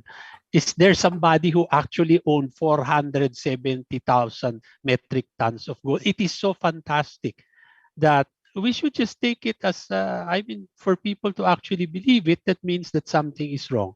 You have to be critical. You have to, everything that comes out on the net is not always real. You have to look at the source. Who is speaking? Why is he speaking? Is this person reliable? What is the background? These are the things you should ask. No, but again, people think that everything that you get from Google might be correct. So that's the whole point of revisionism. We need more critical thinking. Sorry, I answered too long. Another question, sir, from Joshua Puto. Here is his question. If I may ask, Rizal was known to have mastered about 22 languages, but in his fashion, do you think that Rizal would have had a Filipino touch or something akin to what we call today a Carabao accent when speaking these languages? No, I don't think so. Rizal was polyglot, so I mean, when you even read the German that he's writing, no, it's really amazing. Don't believe textbooks that tell you that he spoke 100 languages. He probably spoke about 8. No, so he had Tagalog when he was growing up. Then he had Spanish. Then when he studied, he had Latin and Greek, which made the study of other European languages easy. So he knew Italian, which is like Spanish. Then he knew some French. He knew German. He knew English. He studied some Japanese. When he was in the Pitan, he learned some Cebuano. Rizal actually says once that he was in a place, I think he was in Japan, and there was a band that was playing in a park. And when after the concert, he walked and then he could hear the people talking in Tagalog. So these were musicians. So even as early as the 19th century, there were already Pinoy musicians traveling. No, but so not only that Pinoys traveled, but there was another time that Rizal was in a boat, And it's a long voyage, a number of weeks that you're on board. And there was a European family that brought home a Pinoy yaya, and the yaya was Visayan. And Rizal could not speak Visayan. And he felt so guilty that he could speak French and Spanish and German and Latin and Greek and English. And he couldn't speak to his countrywoman in Visayan, no? Which shows you, how important language actually is. Thank you for that question. Thank you. Thank you, Sir Ambeth. There are common questions here, but maybe you, sir, you could address this. There are a lot of students asking if Ferdinand Marcos is a hero or not. I answered that already. Why do we consider our presidents heroes? They're not heroes. No, they're in our text. Not everyone in our textbooks are heroes. We think about Quezon like he was a hero. He was a great president, but I don't think he's a hero. A hero is someone else. No, and then it's also the question of, is Marcos a hero? One, he's not a hero because we have already proven that his war medals are fake. That's one. So he's not a real hero. And second, it's just to show you how stupid people are. There's this big fuss about burying him in the libingan ng mga bayani. Not everyone just because you are buried there does not make you a hero. No, and they just renamed it the libingan ng mga bayani. If it was let's call it the Philippine cemetery, no, some generic thing, there would be no problem. But we're all getting riled up over him being buried in the libingan ng bayani. And legally he is entitled to be buried there as a former president, even if he was an ousted president. And even if he faked his war record, he was still a war veteran, so he is entitled to be buried there. But is he a hero? That's another question. Yes, please. Another question here, sir, from Earl is, this is maybe more on pedagogical education. What are the things you would like to change regarding the way Philippine history is being taught in our current education system, given that there's no Philippine history in high school, or how it should be taught in college? It's one of our problems now, no? Because before we used to have Philippine history in grade school, high school, and college. And believe me, I went through that as from childhood. And when I got to college, it was the same. What I studied in elementary, high school, and college, the content was basically the same. There was no deepening at all. Now naman, we're the complete opposite. No? So I now teach college freshmen in Ateneo, the Rizal course, and their last Philippine history was grade 5, which means it's 7 years later. What do they remember Philippine history? Nothing. No, and what history will you give a grade 5 student? You cannot be critical about it. So studying in college is the last chance for you to really study. But the way I teach it, I just presume that it's zero knowledge, that you don't know anything, and you start, because history is not about, history is maybe irrelevant because the way that it was taught before, it was memory work. There is some benefit to exercising your memory, but in the age of the internet, we can Google anything, and the answer will all come out.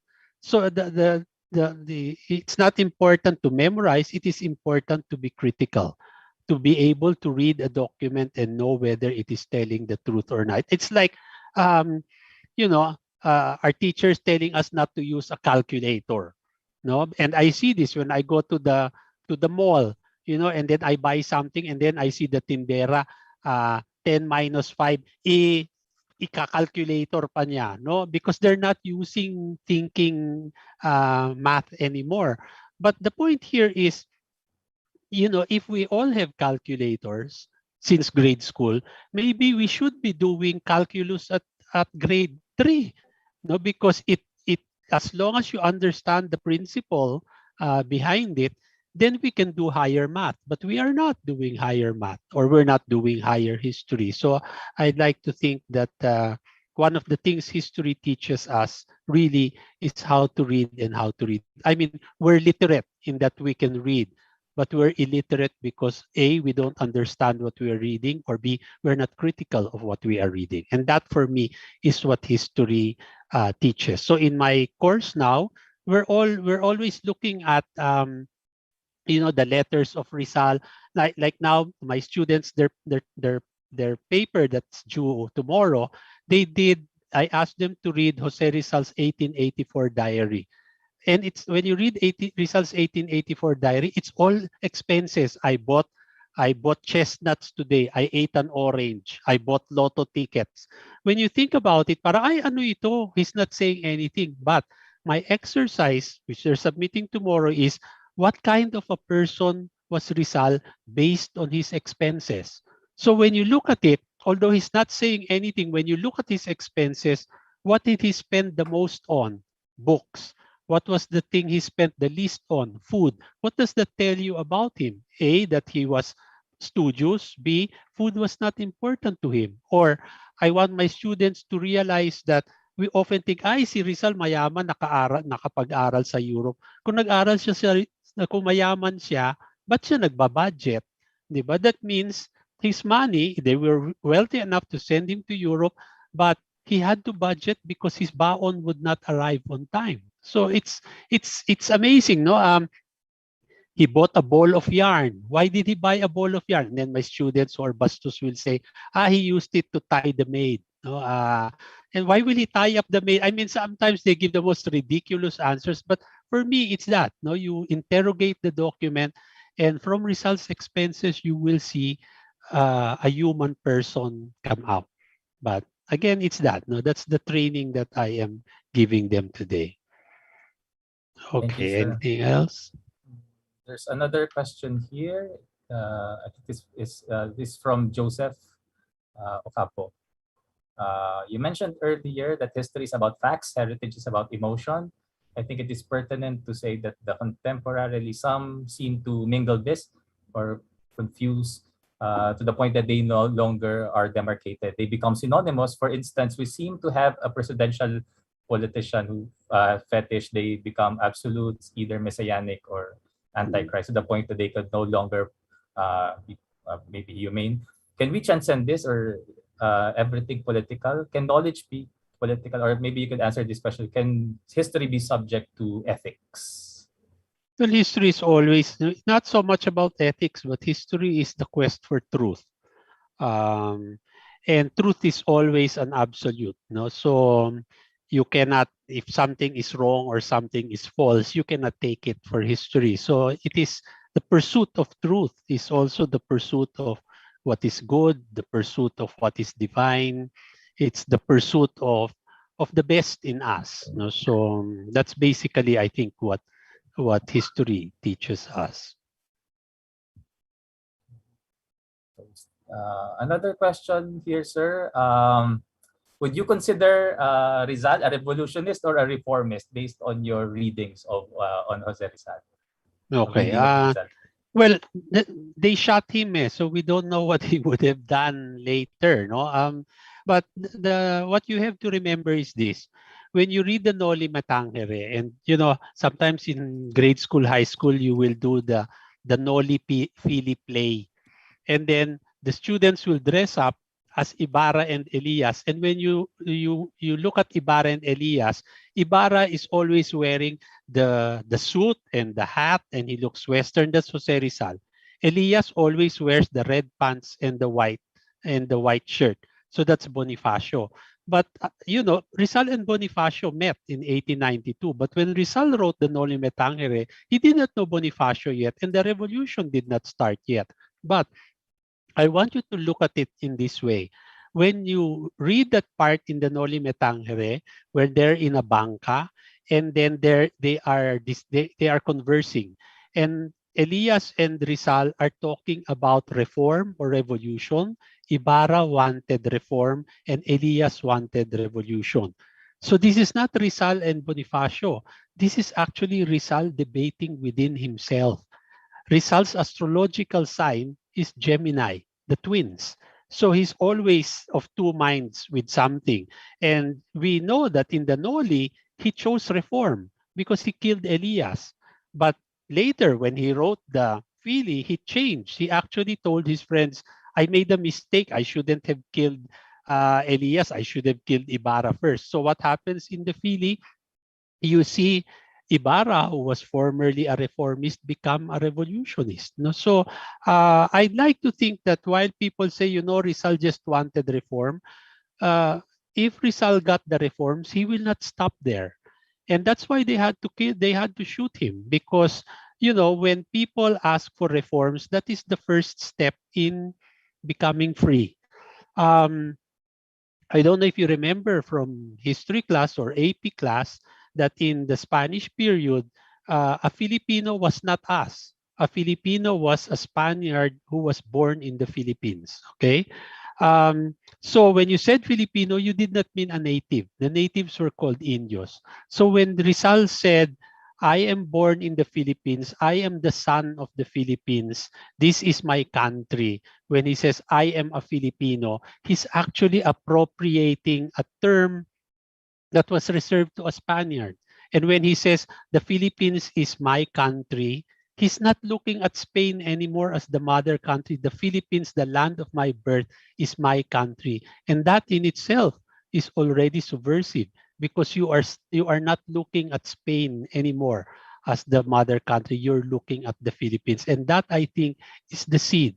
Rizal planted the seed of the emergence of the nation. He imagined the nation even before we had one. And that, for me, is what makes him a hero. He did not live to see it. He didn't live to see the republic born, but I'd like to think he planted that to give us a sense of who we are as people of the Philippines. No? Okay.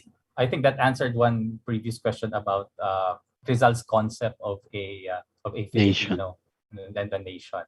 So we have another question here, sir. One student reflected on the quote from Rizal, entering the future carrying the memory of the past. And his question is referring to, does this mean that the one who plans to run for president, who carries his family's legacy, cannot be trusted? He's referring to BBM. It depends what kind of past you're trying to foist on us. So let's face it that until today, the Marcoses have not apologized for what they have done. No, and the cases in court, they actually have to pay heavy fines, which they have not paid until today. So whatever it is, I mean, the courts have already found them guilty. Imelda Marcos is a convicted criminal, but for some strange reason in this country, poor people get jailed for the slightest offense, and rich, powerful people get away with murder. So I guess it's one of the things that we have to think about, no, and to have some closure. I mean, okay, Mrs. Marcos is old. Maybe we can jail her for a day, no, and later, but they must serve at least a day in jail so that we have closure. But we don't have closure, no. Erap Estrada, for example, when he was not made. I mean, they took mugshots of him, but he did not spend a day in jail. His imprisonment was in a resort house that he built for himself. So that's not jail. I think that he should have spent a day, at least one day in jail. No, but again, this is the way the country works. And I hope that as young people, you have the future in your hands. You can change that. No, you don't have, as I keep saying, I do history because I don't want the present to read like the past. One of the assignments I give my students at the beginning of the term is that they have to dig up the newspaper on the day that they are born. Why? Because I want to show them that parents can be the most unreliable source of information. Like my mother used to tell us, ay, naku, all my children were born on a sunny Sunday morning.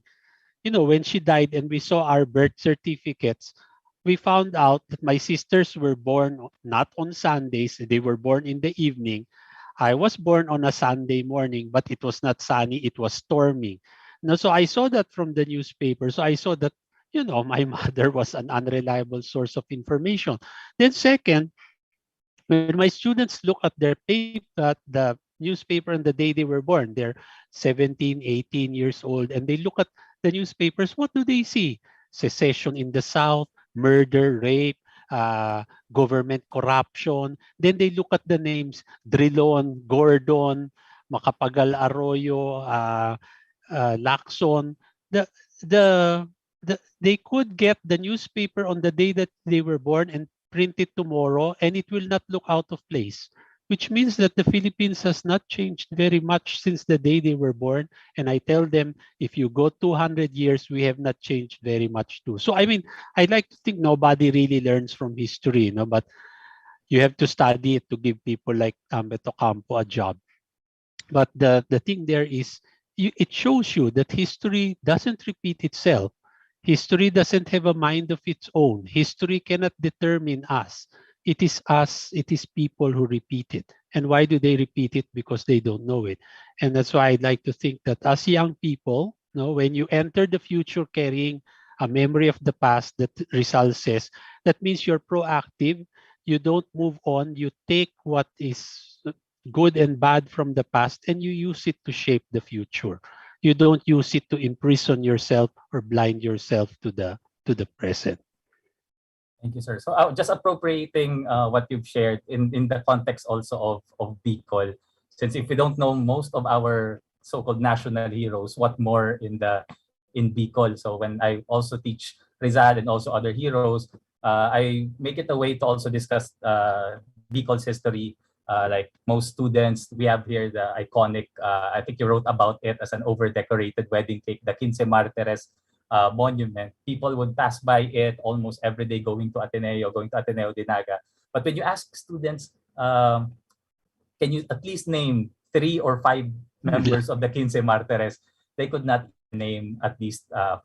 They know the Abellas. If you pick the Abellas, there are 3 Abellas there. So you got already an automatic. But what about the others? That goes the same way with like Elias Angeles, Felix Plaso, that the Philippine experience, the Bicol's experience during the revolution was totally different with the Tagalog experience.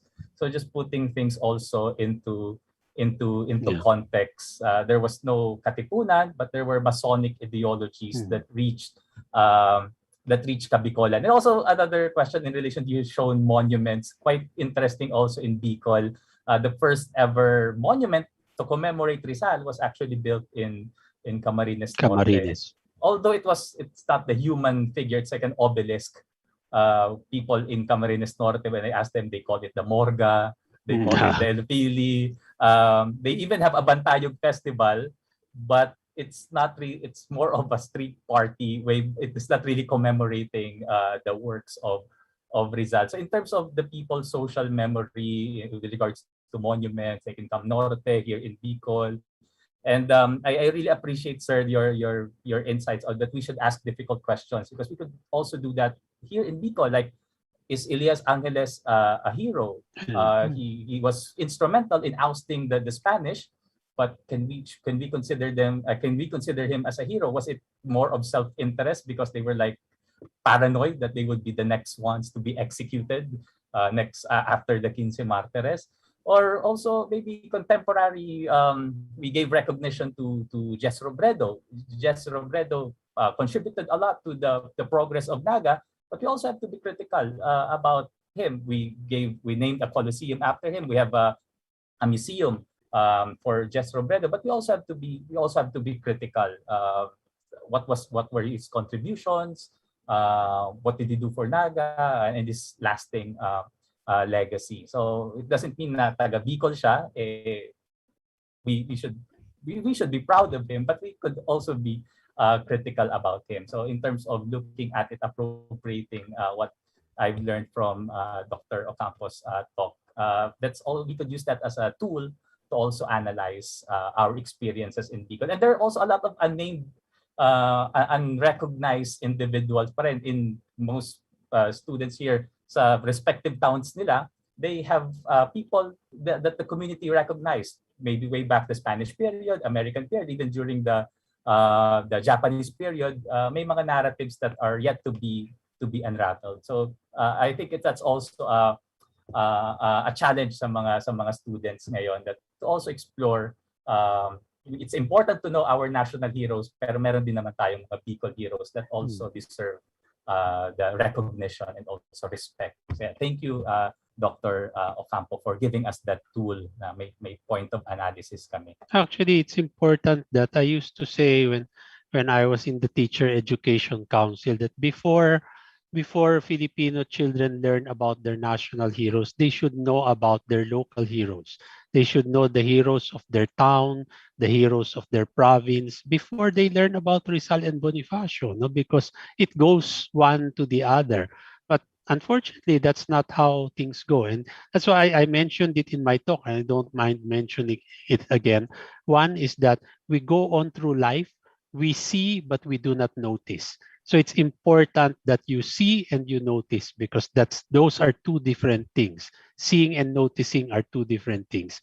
Also, again, you talked about the Bantayog Festival. That's not history, that's heritage. No? So again, heritage is fiesta, heritage is feeling good, it's emotion. It's based on history, but it is not history, and you should not really confuse the two. Okay. So time check, we have 6 minutes, so maybe we can take two questions more, or does anyone want to actually open their mic and ask a real question? If not, that's also fine. But we have maybe time for 2 questions. There's another question here, sir, about Rizalista. So any insights about Rizalistas? Your experience encountering Rizalistas, sir? Well, I met my first Rizalista when I was in grade school.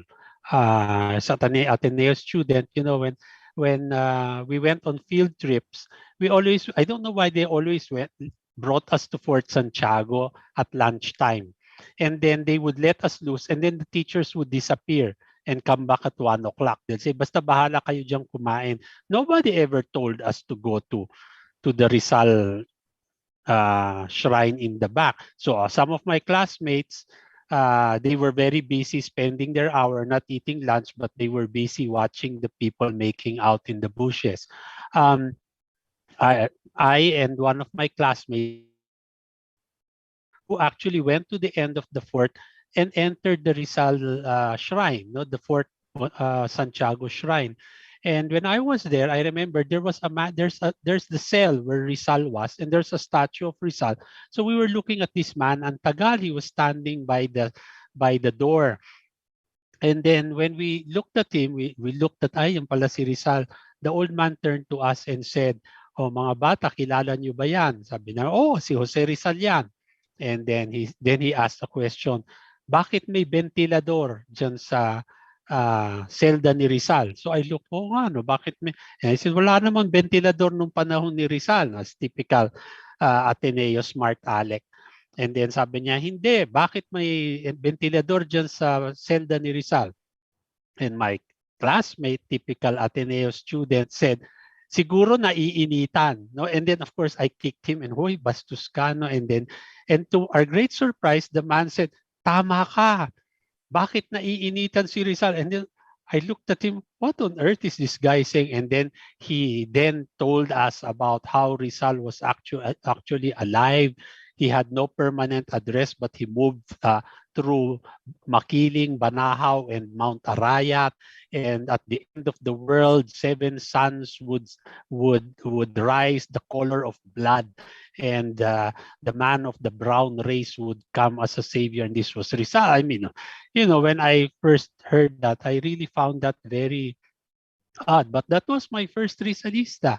And later on, as chair of the Historical Commission, when I was chair of the Historical Commission, in the Pitan, the people who actually take care of Rizal Shrine in the Pitan are Rizalistas. No, they're not paid.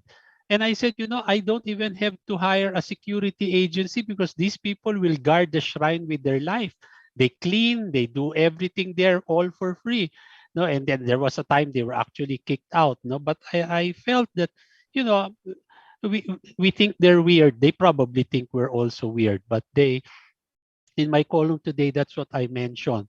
There is a connection not only with the Rizalistas but also with the Marcoses. No, so there are Rizalista cults that like to believe that Marcos was a brown the savior from the brown race. Brown race is Kayumanggi. It's not Moreno. Moreno is dark. Um, so they're people of the brown race. Rizal and Marcos are together. I mean, this. So the yarn gets longer and longer. But that's it. No? So there are people who believe that Rizal is divine, and I like to think that this happened because Rizal liked to do magic tricks. No, he would yung getting the money from the ear of the children. But more importantly, I think because Rizal was one of the few ophthalmic surgeons in Southeast Asia at the time. That's why Josephine Bracken's stepfather had to travel from Hong Kong all the way to the Pitan to have his eyes checked. And in the late 19th century, when people had, say, cataracts, they thought they were going blind. So when Rizal operates on them and they can see, giving sight to the blind was seen as a Christ-like, God-like thing. No? So I think this is what grew into what later became Rizalista cults. No? I'm sorry it's a long answer, but that's basically it. There's actually Rizalistas also, sir, here in Bicol. In Bicol. Watawat ng lahi. Lahi. They have some towns have small groups here, and I also asked them about their perception, a history from below perspective on Jose Rizal. Another question, sir. I read most of your books. Actually, I got the Looking Back collection, but I saw one excerpt from your book that you told the story. Aside from your father influencing you to study Rizal, there was this one encounter with a scholar that you told the scholar that you were studying Rizal, at nung sabi nung scholar na yon, ba't mo pinag-aaralan si Rizal? Gas-gas na yan. Parang everything was already written about Rizal. So I just want to know, do you still feel, kumbaga ano yung feeling mo, sir, every time that you know something, pareho pa rin ba way back when you started studying Rizal, yung emotions, yung feeling, every time you learn something new about Jose Rizal, or not only Rizal but also other heroes, siguro for young scholars or historians also. I mean, the thing there is, there was one question. If there was one question you will ask Rizal, what is it? Actually, I think I know Rizal more than he knows himself. No, but the main problem I'd like to, because I'm being critical about it, Rizal left us with 25 volumes of writing. That is the basis of my entire career. You can get any, so I mean the 25 volumes has letters, it has diaries, it has drawings, it has laundry receipts, it has everything, a whole life in 25 volumes. But my big question has always been, these are the things that Rizal wanted a historian to read. But what are the things that he did not keep? What did he burn? What did he destroy? What were the things he kept from us? Which means he gave us the primary source material to remember him by. But he kept many things from us. So in a sense, he was already creating the image that he wanted us to find. So, and we will never know because, of course, we are bound by the historical document. But when you think about it, is Rizal gas-gas? I mean, the fact that I go to Berlin and I said, there's no Rizal material here. It's in Dresden, and then I find out Rizal Salakot is there. I mean, it seems like a very trivial thing, but people didn't know about the Rizal collection in Berlin. There was a letter in there that is not in the compiled writings of Rizal. So now and then I find letters that we've never known about before. I found that the drafts of a third novel after the Philly that people didn't know about before. So 40 years of studying Rizal, I think there's a lot more that I still do not know. No? And there's a lot more that is waiting to come out, not only just for Rizal, but also in terms of Philippine history. Our Philippine history is always the late 19th century, But what do we know about the 16th, 17th, 18th century? That's 300 years of history. We don't know because Teodoro Agoncillo said there is no Philippine history before 1872, before Gomez Burgos and Zamora. But we have so much that we don't know. I'm actually working on, well, for some years now, I have been working on the diaries of Ferdinand Marcos. So it's primary source material. Sometimes many times he's lying in his own diaries. So you have to be very, very critical. But again, this is Marcos's point of view. This is the story of his life as he tells it. No, so in a sense, what do we do? No, so it's always a discovery of things. No, and that's what keeps historians going. Thank Okay. you, Sir Ambeth. Do we still have time for questions? There's a question. There are footsteps located around Fort Santiago. They have since been removed. There used to be footsteps in Fort Santiago that they start from Rizal Cell and then they end in Luneta. They used to be made of brass, but the brass was only inside Fort Santiago because it's closed and has security. When you leave Fort Santiago, it becomes cement kasi hindi pwedeng nakawin. Now, just to tell you what it's like. When they showed this to me in 1995, they showed me it's the form of a shoe, diba? And so when I looked at it, I said, that's the wrong shoe size. Masyadong malaki yan. But obviously, somebody had to make money. So kung liliitan yung sapatos, mababawasan yung kita niya, diba? So sabi niya, hindi ho, ganito, kailangan makita, etc. O sige, fine. So they put it up.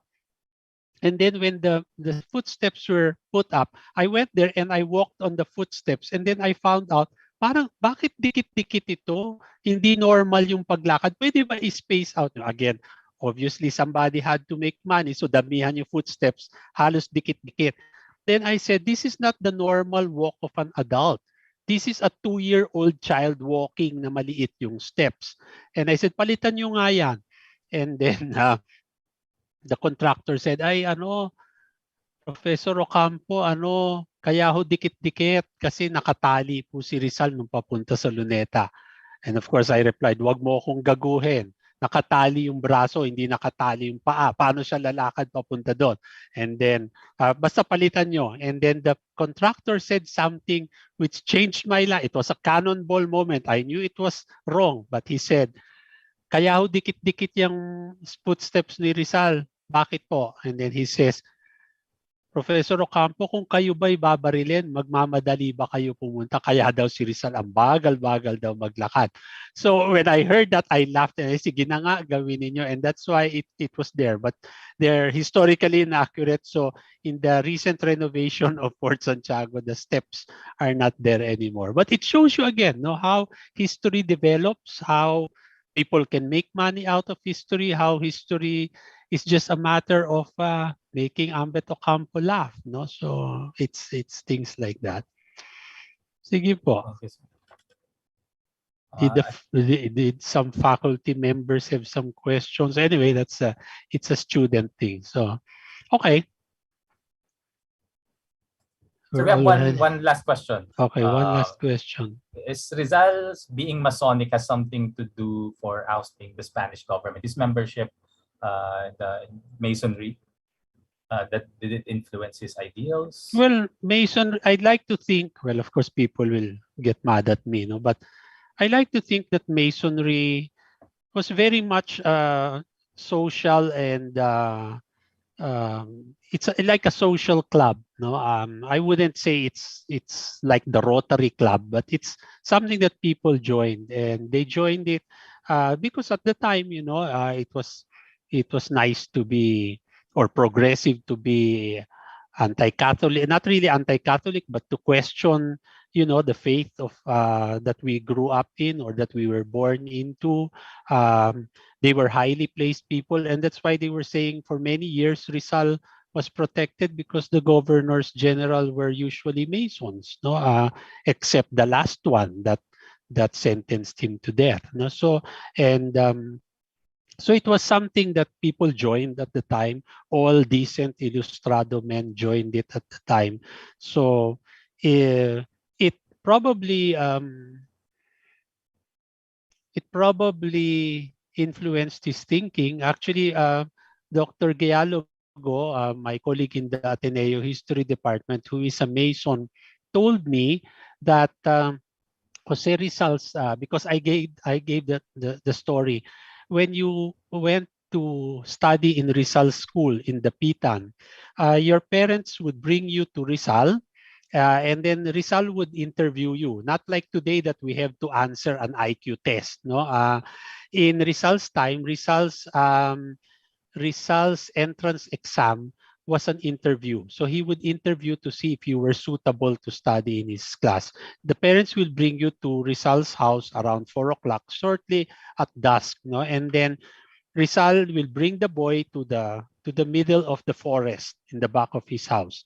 I wouldn't allow my son to go with a stranger in the forest. No, anyway, but they would go and they would sit in the middle of the forest. Rizal would talk about whatever, no, and then when they walk back to the house, it's already dark.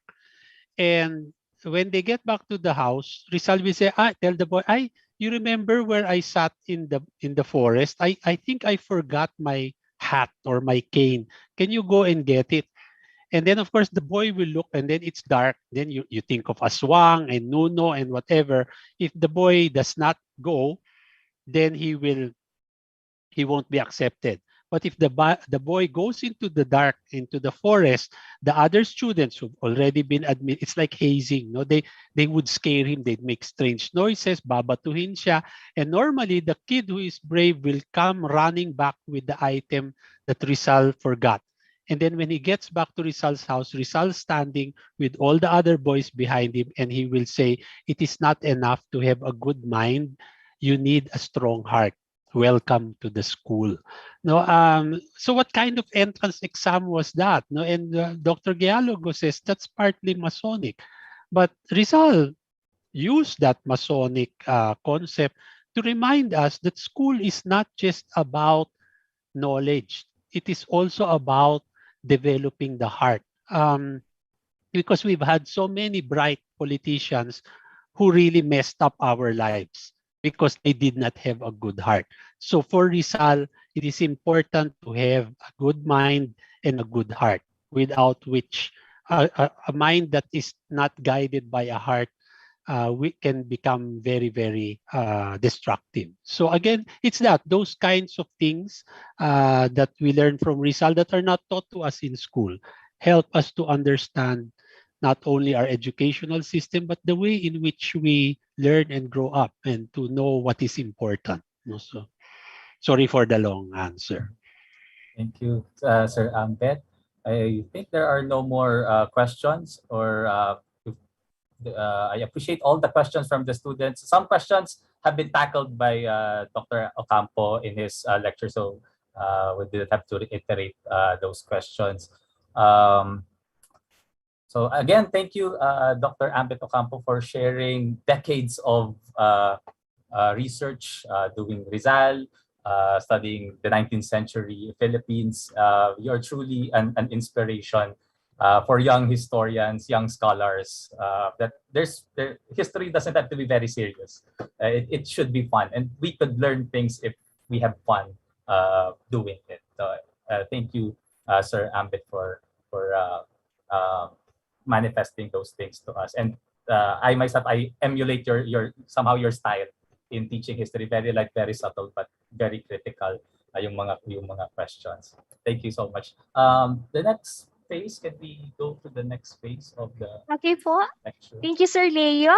I think that's it po for the open forum. Maraming salamat po sa lahat ng nag-participate, and warm thanks also to our moderator, Sir Leo Paulo Imperial, from ADNU Social Sciences Department for facilitating yung ating open forum. So I would also like to express our sincere gratitude to you, Dr. Ambeth, for sharing with us your valuable knowledge and time for this ACP webinar. Indeed nga po, your talk left us many things to think and reflect on po. And as Jam Taumatorgo said nga kanina, bitin po ang inyong talk. So yan, thank you po ulit.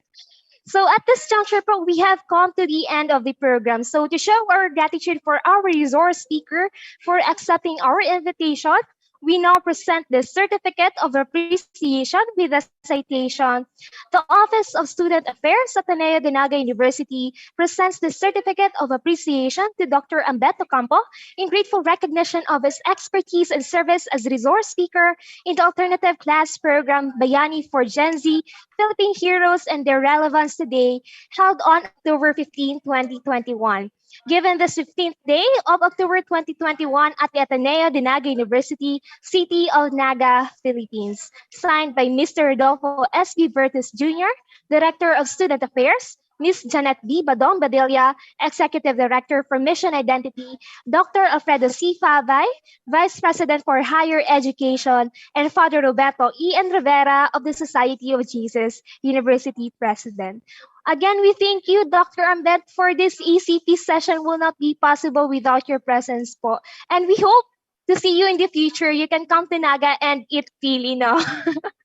So once again po, bigyan naman natin ng warm round of virtual applause ang ating honored resource speaker, Dr. Ambeth Ocampo. So thank you so much, sir. See you po in the future. So yan. Yes. Okay. Bye. Thank you. So before we end this activity po, please be reminded to fill out the evaluation forms we flashed here on the screen and sent on the chat box. So the certificate of attendance shall only be awarded to those who accomplish the evaluation form. So make sure po na correct ang information at ang spelling ng pangalan nyo, otherwise your certificate's name shall be misspelled. So again, we are grateful po for your participation and we hope na makita kayo ulit in the future ACP webinars and workshops. So also po, we hope na nag-enjoy kayo in this webinar and actually gained insights and new learnings from it. So once again po, I am Jackie, Louwen, Cestina, and I am so honored to have been your host. This ends the talk for Bayani for Gen Z, Philippine Heroes and Their Relevance in Modern Times. Thank you for being with us, everyone, and please stay safe and healthy. May we all have a nice evening ahead. So yan, thank you po. Thank you so much. Thank you. Bye.